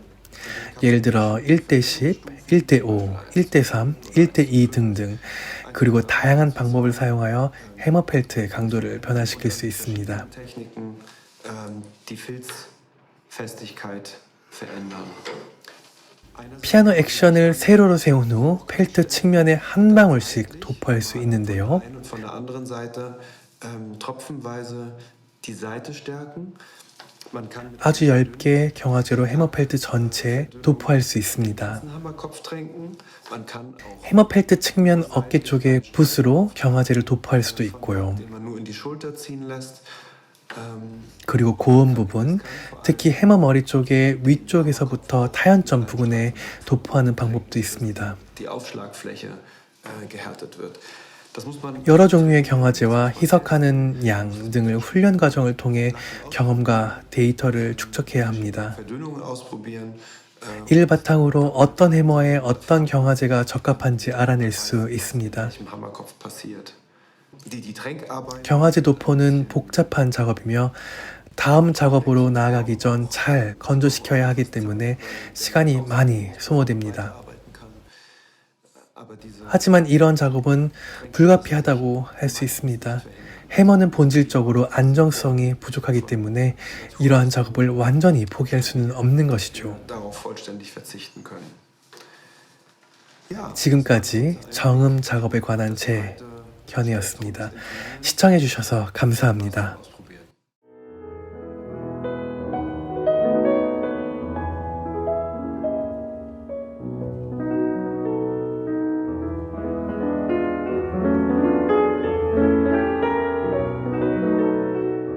우리는 마지막 작업장으로 와 있는데요. 여기서 피아노 표면에 대해 살펴보고자 합니다. 사실 이 표면에 대해 좀 더 강조해서 이야기해보고 싶었는데 왜냐하면 저희 공방에서 제작하는 피아노 표면은 많이 다르기 때문이죠. 대부분의 피아노에게서 검은 빛의 광택을 내는 소재가 사용되는데요. 저희는 다른 소재를 사용합니다. glänzen, sondern sie haben andere Oberflächen. Das wird zu Anfang 우리는 보통 광택을 내는 검은색 그랜드 피아노에 익숙해져 있기 때문에 다른 질감을 내는 소재를 사용하면 처음에 볼 때는 약간 이상해 보일 수도 있습니다. 우리는 사실 어렸을 때부터 줄곧 광택이 나는 검은색 피아노를 봐왔고 그렇기에 피아노는 검은색 광택이 나야 한다고 무의식적으로 생각합니다. Frage. Das 그 점에 대해 한번 질문을 던져보죠. Aber das Ganze kann, 미학적 가치도 있겠지만 먼저 음향적 관점에서 접근해 봅시다. das heißt, wir müssen uns erstmal fragen, 그랜드 피아노에 있는 검은색 고광택 표면은 무엇이며 이것이 소리에 미치는 영향은 무엇일까요? was hat diese Oberfläche auf den Klang? 이를 설명하기 위해 여기 작은 광택 소재의 샘플을 준비해 봤습니다. 이것은 피아노에서 벗겨낸 폴리에스터 도료입니다. 눈으로 보는 것과 한번 만져보는 것은 분명한 차이가 있을 거예요. 얼마나 두꺼운지 한번 만져보세요. Dafür kriegen, wie dick der ist. Oh ja. Und halt ein bisschen schwer auch. Bisschen schwer Ja, auch obwohl das und ein kleines Stück ist. er ist sehr dick. Ja. 매우 두꺼운 편이죠. 그리고 조화를 이루어야 할 본체의 나무와는 완전히 다른 성질을 갖고 있기도 하고요. Wenn ich mir jetzt Klang vorstelle, wir haben 우리는 소리가 나는 과정에 대해 이야기했었죠. der Klang 해머가 현을 때리고 durch den Hammerkopf, 현의 에너지가 브릿지로 그리고 향판으로 그리고 악기 전체로 퍼져나간다는 것을요. er breitet sich letztendlich im ganzen Instrument aus. 한번 빛과 비교해봐도 좋을 것 같습니다. 우리는 빛을 파동이라고 생각할 수 있죠. 그런데 미립적으로도 볼 수 있습니다. 두 가지 이론이 있는 거죠. Es gibt beide Theorien. Beim Klang, beim Schall, 소리도 이와 비슷합니다. 소리도 파장으로 생각할 수 있지만 역시 미립자라고 인식할 수 있죠. 음향학에서는 포논이라고도 표현하는데요. und jetzt ist diese Teilchen 이 미립자는 피아노를 1초당 4,500m라는 엄청난 속도로 나무의 세로 방향으로 통과합니다. 1500 Meter pro Sekunde in Längsrichtung des Holzes. 이 미립자는 영속성을 지니죠. 그런데 각 경계층을 통과할 때마다 이 미립자의 정보가 바뀝니다. Die sie durchstoßen, verändert den Informationsgehalt des Teilchens. Das heißt, wenn ich eine Gehäusewand 다시 말해 나무의 표면이 보시는 이것처럼 폴리에스터 재질의 두꺼운 층으로 덮여 있으면 에너지 또는 미립자가 여기를 통과해야만 하는 것이죠. hier an, oder es kommt das Teilchen, 그러면 여기서 미립자의 방향이 바뀌고 정보가 달라집니다. 이건 단순히 반사, 방향이라고만 볼 수 없죠. 이 순간 많은 현상이 발생합니다. wenn man bei einem 만약 피아노 표면의 폴리에스터 도료를 제거한다면 Gehäuse, wenn man 소리는 마치 베일을 벗겨내는 것과 같은 음향 효과를 얻을 수 있습니다. so, als wenn man einen Schleier wegzieht. Aha. 배음은 훨씬 더 명료해지고 더 섬세하게 울리게 되죠. Und ich nehme mir dieses hochauflösende quasi 저는 이런 레이어들을 제거하려고 합니다. gebe, nehme ich mir das Ganze weg. Das heißt, wir haben jetzt im Prinzip bei uns überlegt, 그렇기에 저희는 왜곡된 효과를 지향하고 피아노가 자신 고유의 본질에 집중할 수 있는 방법을 고려했습니다. gerne auf seine Essenz. Ja. Das bedeutet auch, wir haben 즉 피아노 나무 본체와 왁스 표면 경계 사이에서 발생하는 소리 에너지 왜곡의 효과를 최소한으로 감소시키기 위해 왁스 처리된 표면의 두께를 가능한 얇게 유지하려고 합니다. Effekte. Ja. So klein wie möglich. Damit 그러면 우리가 원하는 소리의 잠재성을 최대한으로 유지할 수 있죠. Potenzial, was wir haben, Genau. das möchten wir behalten. Ja. Und Also die Welle, dann, dass es original wie möglich dann ja. ist. Und das, was wir gewinnen, also 이런 과정을 통해 우리는 무엇을 얻을 수 있을까요? 우리는 지금 카메라로 촬영 중이죠. 영상에서 심도나 해상도, 즉 이미지에 있는 픽셀 수를 증가시키는 것과 비교해 볼 수 있습니다. 바로 그것이 제가 이 소리를 위해 하는 일입니다. 심도를 높이는 것이죠. es wird nicht 그것은 날카롭거나 다른 무엇이 아닌 더 미세해지고 소리의 깊이에 관련하여 훨씬 더 많은 차원을 열어줍니다. und 그리고 바로 이것이 우리가 접근한 피아노의 표면의 결과입니다. 이것이 소리의 자연스러움과 일치하기 때문인데요. 오일과 왁스를 바르고 나무가 숨을 쉴 수 있게끔 하죠. 즉 음향의 자연스러운 반사를 최대한 덜 왜곡시키려고 하는 것입니다. 이것은 기본적으로 거의 모든 재료에 적용이 가능합니다. 예를 들어 음향판의 경우 스타인웨이는 수년 동안 매우 두꺼운 에폭시 마감재를 사용했으며 현재도 여전히 합성수지 마감재를 사용하고 있습니다. ist immer noch ein Kunstharzlack da drauf. 하지만 이 경우에도 우리는 가능한 순수하게 접근하려고 노력합니다. 그럼 여기서 다시 같은 질문을 던져보죠. 우리는 광택의 그랜드 피아노를 어떻게 바라봐야 하는 것일까요? Flügel im Konzert habe. Ich hatte ganz zu Anfang 처음 부분에 제가 소리를 인식하는 과정에서 잠재의식에 대해 말씀드린 적이 있죠. das unterbewusste 이 잠재의식은 우리에게 다가오는 모든 것을 위험 또는 위험하지 않음으로 처리합니다. 대략적으로 말하자면 우리에게는 오감이 있습니다. 모든 감각 자극은 동시에 처리되지 않지만 무의식은 동시에 두 가지 자극만 처리할 수 있는데요. 항상 들어오는 신호를 기반으로 위험 또는 위험하지 않음이라는 가장 중요한 두 가지를 결정합니다. wenn ich im Konzert sitze 콘서트에서 앉아서 들을 때는 청력의 역할이 가장 중요합니다. 우리는 일반적으로 눈을 뜨고 있습니다.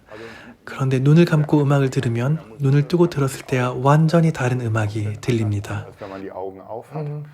Wenn ich ein 그런데 광택으로 반짝이는 그랜드 피아노를 바라볼 때면 그 표면이 반사하는 빛, 심지어 객석에 앉은 이들의 움직임까지 반사하는 것을 볼 수 있습니다.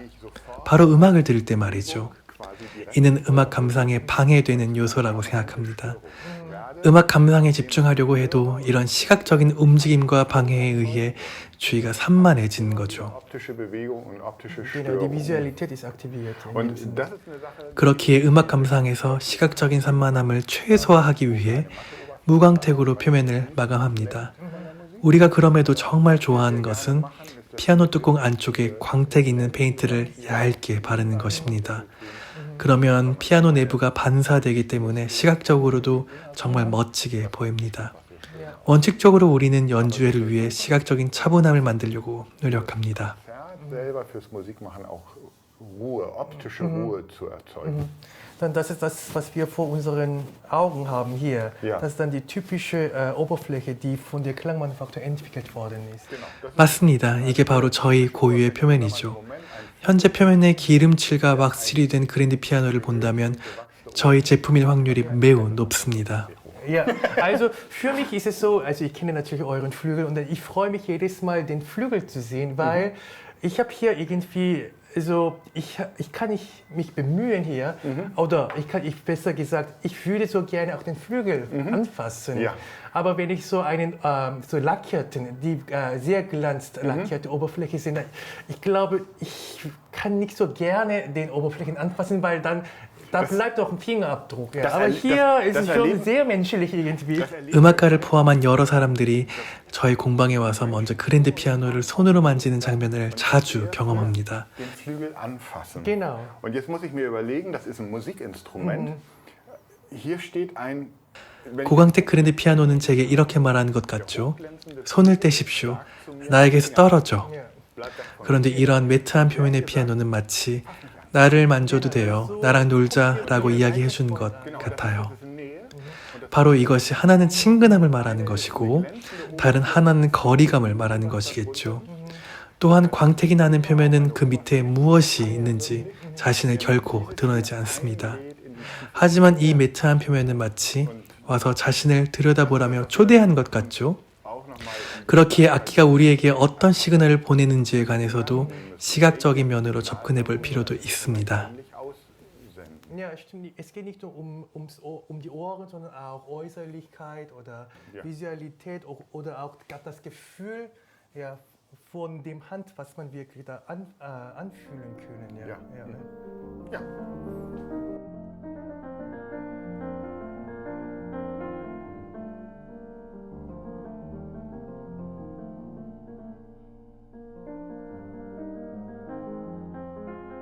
Ich möchte jetzt im letzten Abschnitt was etwas ungewöhnlich 마지막 순서로 우리가 지금까지 기술적인 부분을 다룬 것과는 별개로 저희 공방의 철학을 이야기해보고자 합니다. erzählen. Das 공방 철학에 관해 아직 누군가에게 제대로 이야기한 적은 없습니다. 왜냐하면 이런 것에 대해 이야기해보기 전에 먼저 스스로 경험하는 게 중요하다고 생각했기 때문이죠. aber da es mittlerweile 시간이 지나면서 저희가 해온 많은 작업들이 점차 무르익고 전체적인 일관성을 갖게 되었습니다. 이렇게 저희 공방 철학을 타인에게 설명할 수 있을 Wenn 정도로요. man versucht, Konzertinstrumente oder Musikinstrumente zu machen, 악기를 제작하기 위해선 기본적으로 우리가 수작업을 수행할 수 있는 기술적 실력이 뒷받침되어야겠죠. die handwerklichen Fähigkeiten hat. 거기에 더해 작업할 공간과 또 작업에 필요한 조명 등을 갖춘 것도 필요하죠. Und so weiter. Es gibt ganz viele Sachen. 그 밖에도 피아노 제작에 있어 영향을 줄 수 있는 많은 중요한 것들을 갖추어야겠죠. Wenn ich mit einem 피아노를 어떻게 제작해야 하는지 이해하고 das Ergebnis erzielen. Wenn man all 또 작업에 있어 순서와 방법을 정하고 고민하는 등 많은 것들이요. die Wege überlegt, 이 정도 요건이 갖춰졌다면 이제 한 단계 높은 차원의 질문에 접근해 볼 수 있습니다. mit der Frage. 제 경험 하나를 소개해 볼까 하는데요. Erlebnis 제가 아직 스타인웨이 본사에서 근무했을 때의 일입니다. Steinway. 당시 피아노를 고르러 온 어떤 피아니스트와 대화할 계기가 있었는데요. 그 사람이 피아노에서 왜 이렇게 스트레스가 많은 소리가 나요? 라고 물어왔습니다. Eure Flügel sind alle, die sind alle so. Und warum ist das so? 사실 그때 많은 이유가 있었죠. Das hat viele 특히 작업장을 지배했던 분위기에 스트레스가 많았던 것 같아요. 피아노 제작에 있어 작업장 분위기에 스트레스가 많다면 피아노도 그와 같은 소리를 내게 됩니다. 그러면 피아노는 어떻게 달라질 수 있을까? 달리 질문을 해보면 작업장 분위기에 열려있고 편안함이 깃들어 있다면 피아노 또한 이렇게 열린 편안함을 가질 수 있습니다.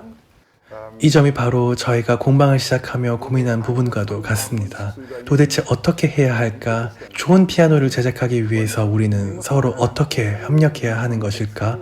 어떻게 해야 스트레스가 없는 소리를 피아노에서 이끌어낼 수 있을까라고 말이죠. Seele bzw. die Gedanken, die Arbeitsweise, das werden sich ja auch in dem Instrument oder in dem Klang reflektieren, meinst du? Das ist 바로 그 단어예요. 반향. 세상의 많은 것들이 그렇듯 작업을 통해 얻어지는 피아노는 단순히 하나의 악기가 아닌 우리의 모든 것을 그대로 비추는 거울이라고 말할 수 있습니다. und ja, ich 아주 매정한 거울이라고도 할 수 있을 것 같아요. 제가 공구를 악기에 떨어뜨려 상처가 난다는 그런 점을 말하고자 하는 것이 아닙니다. der Charakter 한 악기가 완성되어지는 과정에서 그 악기의 특성이 한정되어진다면 그것은 제작되는 악기의 주변 환경과도 관련이 있을 수 있다고 말씀드리고 싶은 것입니다. das hat uns dann irgendwie 이러한 사실이 우리에게 다시 한번 질문을 갖게 하고 고민하게 합니다. bewogen, uns mal zu überlegen. 그럼 우리가 찾고자 하는 피아노의 기준이란 무엇인가 라고 말이죠. Und wir hatten eben in dem Rundgang hatten wir schon 우리가 맨 처음 촬영을 시작하며 콘서트홀에서 나타나는 상호작용에 관해 이야기를 나눴죠. 바로 모든 것이 한 방향으로 진동하고 울린다고 말이에요.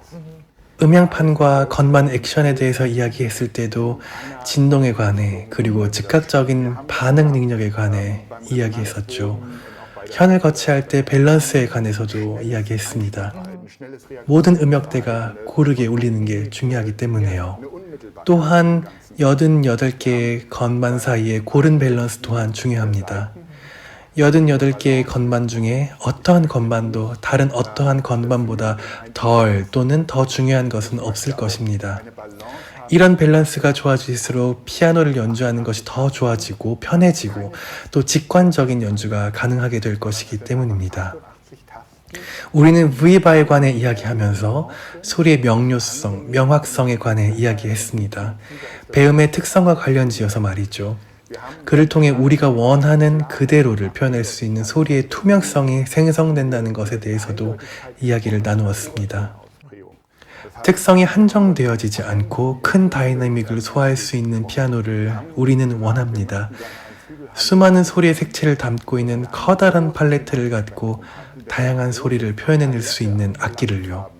폴리에스터를 제거하면 더 많은 배음들이 더욱 섬세하게 울리고 이는 소리의 차이가 더욱 섬세하게 표현될 수 있는 능력을 향상시킨다고도 이야기했습니다. 마지막으로 우리는 열려있는 소리를 원합니다. 만약 소리의 상호작용, 진동 비율, 밸런스, 명료성, 투명성, 다이내믹, 소리의 차이, 그리고 소리의 색채 등이 바로 이 열려있는 소리를 말하는 척도가 되지 않을까 싶습니다. 이것이 또한 바로 인간의 관계에도 적용될 수 있는 척도인 것 같고요. 여기서 유추할 수 있는 점은 피아노는 우리 자신의 반향이라고도 볼 수 있습니다. 우리가 악기에서 찾아야만 하는 그 무언가는 작업 환경과 작업 과정에서도 동일하게 적용되어야 합니다. 우리가 서로 협업하는 방식에도 적용되어야 하고요. 예를 들어 저는 모두가 착하고 친절하게만 대하는 것을 원치는 않습니다. Es macht dich verrückt. Du hast Emotionen. 한번 어떤 악기가 항상 웃는다고만 상상해 보세요. 아마 저를 미치게 할 수도 있을 거예요. 우리는 모두 감정이 있죠. 당신도 어쩔 때는 엄청 흥분하면서 열정적으로 악기를 연주하지 않나요? 그런데 그때 악기가 당신에게 웃는 듯한 소리를 낸다면 매우 힘들 것 같아요. 말이 안 되는 것이죠. 악기의 제작은 이런 1차원적인 범주를 넘어 모든 감정 표현이 가능한 진실성을 기반으로 이루어져야 합니다. 제가 여기 작업장에서 서로 같이 어울려 일할 때는 그 안에서 폭넓은 인간 상호작용의 다이내믹을 추구합니다. 그래야 인간의 많은 면들이 피아노 안으로 스며든다고 믿기 때문이죠. 그러면 언젠간 인간 감정의 섬세함이 악기에 깃들고 악기는 또 이것을 소리로 반영하는 날이 오게 되죠. In dem wirklich das Menschenleben reflektiert ist. Ja. Ja, weil Menschenleben an sich ist schon wirklich vielfältig. Ja. Und dann, das ist die Kunst, die auch genauso von unserem Leben da zum Beispiel bei der Musik in Klang beschrieben worden ist. Ja. Ja. Und 결국 그것은 인간의 삶을 표현하는 다양한 음악 작품이 있다는 것을 말하기도 하고요. 피아노라는 악기에 있어서 독특한 점은 또 매우 다양한 사람들이 한 악기에서 연주하는 경우가 많다는 점입니다. 현악기를 예로 들면 대체적으로 한 사람이 한 악기를 소장하고 연주하는 경우가 많죠. 여기서 신기한 점은 예를 들어 어떤 바이올린 연주가가 스트라디바리 악기를 소유하게 될 경우 이렇게 말하는 경우가 있습니다. 이 악기의 소리를 다듬어야 해. 말도 안 되는 소리죠. 400년 가까이 된 악기의 소리를 어떻게 더 잘 다듬어야 하나요? 그런데 계속 연주하다 보면 언젠가는 연주자와 악기 사이에서 소리의 진동을 포함해 어떠한 반응들이 일어나고 거기서 유기적인 무언가를 찾게 된다는 거죠. ja, das muss ein organisches Ganzes. 이러한 작업 과정으로 저희는 악기 제작을 하고 그 결과에 다다르고자 합니다. Prägen wir das Ergebnis. Und je 더 넓고 더 다양하게 말이죠. eingeengt in irgendeine Richtung. Ja. 소리에서 어떤 척도가 중요하냐고 다시 한번 질문해 보면 많은 사람들이 이렇게 대답하곤 합니다. Sind es so, die wichtig sind, dann fangen die Leute ganz schnell an zu sagen, 화려한 소리, 너무 화려하지 않는 소리, 또는 서정적인 소리 등등 말이죠. lyrisch sein oder sowas. Das sind Ausprägungen. 이것은 소리의 특성을 말하는 것입니다. 우리가 원하는 차원의 대답은 아니죠. 빠르게 반응할 수 있는 소리가 있다면 우리는 그것을 통해 화려하게도 그리고 서정적으로도 연주할 수 있습니다. 우리는 이 공방의 구조에 우리의 총체성이 잘 반영되도록 설계했습니다. 예전에 공장으로 쓰였던 공간을 잘 구획하고 정돈했죠. 제가 건반 액션을 조정할 때도 88개의 건반을 철저한 계획하에 작업을 합니다.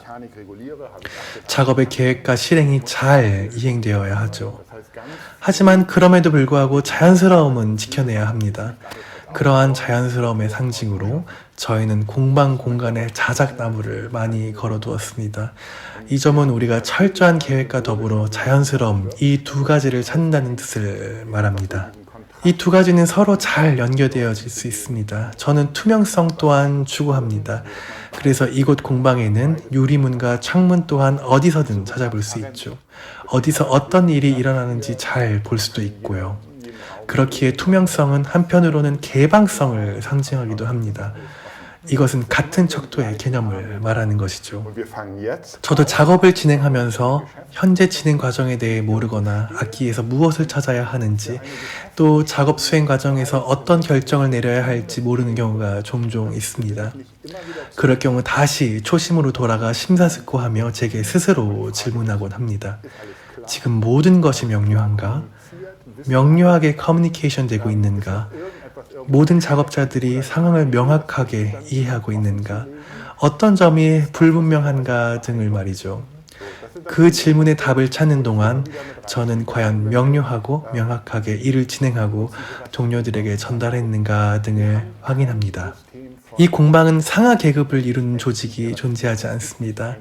여기에는 명령만 하는 이와 따르기만 하는 이가 없다는 뜻이기도 하죠. 피아노 건반도 이와 마찬가지 아닐까요? 88개의 건반이 서로 더불어 함께 기능을 발휘합니다. 물론 조성에 따라 어떤 건반이 다른 어떤 건반보다 더 중요하고 더 많은 책임감이 있을 수도 있지만 이는 다른 마디로 악곡이 진행되며 또 위치가 바뀌겠죠. 바로 이렇게 이 공방도 기능하고 있습니다. 어떠한 작업을 수행하며 중심점을 갖는 한 이가 다른 날에는 조력자의 위치로 다른 동료를 도와주는 어시스턴트의 위치로 수행하기도 합니다. 이러한 다양한 변화를 통해 공방 작업과 분위기에 커다란 활기가 북돋기도 하고 철저함과 정확함을 추구함에 있어 큰 기여를 하기도 합니다. 이러한 점은 피아노란 무엇인가에 관해 연결된 그 모든 것을 보여주는 것이라고도 생각합니다. 그리고 이런 점에 대해 늘 생각하고 고민하는 것이 매우 중요하다고 생각하고요. 실력이 없는 수공업은 실력이 없는 수공업일 뿐입니다. 여기에 대고 아무리 잘 이야기한들 좋게 발전하긴 힘들겠죠. 하지만 명장의 수준에서 내려다본다면 아주 작은 것도 전체론적으로 볼 때 결정적인 역할을 할 수도 있습니다. 이것들을 눈으로 볼 수는 없어도 공방에서는 직접 느낄 수 있는 부분입니다. 이런 점을 마지막으로 말씀드리고 싶었습니다. Also was ich gerade begeistert bin, oder diesmal haben wir zu jedem Detail von jeglichem Teil besprochen und diskutiert. Und was ich gelernt habe oder verstanden habe, ist, zum Ende kommt immer die Frage vom Klang. Ja, vom Klang. Also das heißt, einfach ein Instrument zu bauen, ist nicht das Wesen oder das Ziel, sondern auch da durchaus, zu welchem Klang wir erreichen sollen. Und dann das ist genauso die Kunst vom Klang. Ja. Also das heißt dann, die Kunst des Klanges, das wird nicht nur von einer Seite erfolgt, sondern von den beiden und von allen Seiten zusammen da erfolgt werden. Ja? 거기에 덧대어 이야기하자면 악기만 중요한 것이 아닌 관객들도 매우 중요하다고 할 수 있겠어요. Genau, auch die Akustik. Das Publikum trägt genauso viel Verantwortung. Oder wenn ich ein Konzert habe in einem sehr stickigen 관객들 또한 중요한 영향을 갖는 것이 만약 연주가 아주 질식할 것 같은 좁은 공간에서 열린다면 이 또한 소리 예술에 안 좋은 영향을 미칠 수 있는 조건이 형성되어 있는 것이라고 할 수 있겠죠. 또 공연장 백스테이지에 있는 이들 그리고 무대 위 연주자의 긴장이 이런 전체성의 작용을 통해 연주할 분위기에도 나타난다면 이 모두 서로에게 영향을 미치게 되겠지요. 마치 양자 물리학 이야기처럼요. 작고 크던 이 모든 것들이 서로 한데 모여 연결돼 있다고 볼 수 있습니다. Genau. Und darauf würde ich auch gerne antworten. Also du hast auch eine Frage gestellt, was ist ein guter Klang und was ist ein gutes Instrument? Und dagegen könnte ich auch eine Frage stellen, weil dann, was ist ein gutes Leben oder was ist ein guter Mensch? Ja, weil mit einem Wort kann man das nicht beschreiben, weil gerade in dem Klang, in dem wir als Künstler auch unser Leben darstellen wollten, dann ja einfach zarter Klang oder ein brillanter Klang. Und es ist letztendlich immer ein Weg. 맞아요. 그걸로 모든 것을 표현할 수 없죠. 우리는 완벽하지 않아요. 그래서 인간인 거죠. Aber das ist 완벽한 악기라는 것이 존재한다면 그것은 죽은 악기와도 다름이 없을 거예요. 저는 그러한 악기를 만들고 싶지 않고요. 악기는 작은 결점들을 지니고 있어도 됩니다. 그 결점들을 우리는 찾아내서 보완하면 되고요. 그것을 통해 우리는 또 개방성, 밸런스, 명확성 등의 질문을 갖게 됩니다. 또 이것은 우리가 현재 맞는 길 위에 있는지 아니면 그 길을 벗어났는지 확인하게 해주는 방법이 되기도 합니다.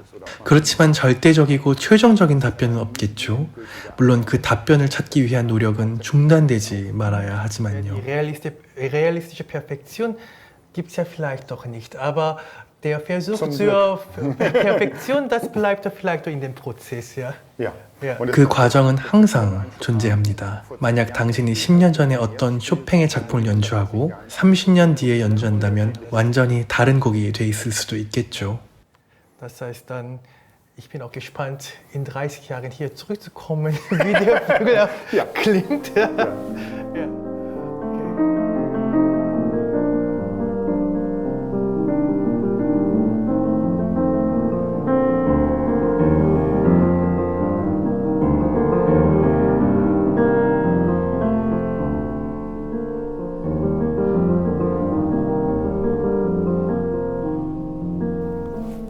Dankeschön und ich bedanke mich für die Aufmerksamkeit und für das Gespräch. 네, 지금까지 저희가 클랑 마누팍토 함부르크에서 여기 대표님이신 올리버 크라이누스 씨와 함께 준비한 내용입니다. 네, 잘 전달됐길 바라고 시청해 주셔서 대단히 감사합니다. 네, 안녕히 계세요. Tschüss. Hier sagt man Tschüss. Tschüss. Tschüss.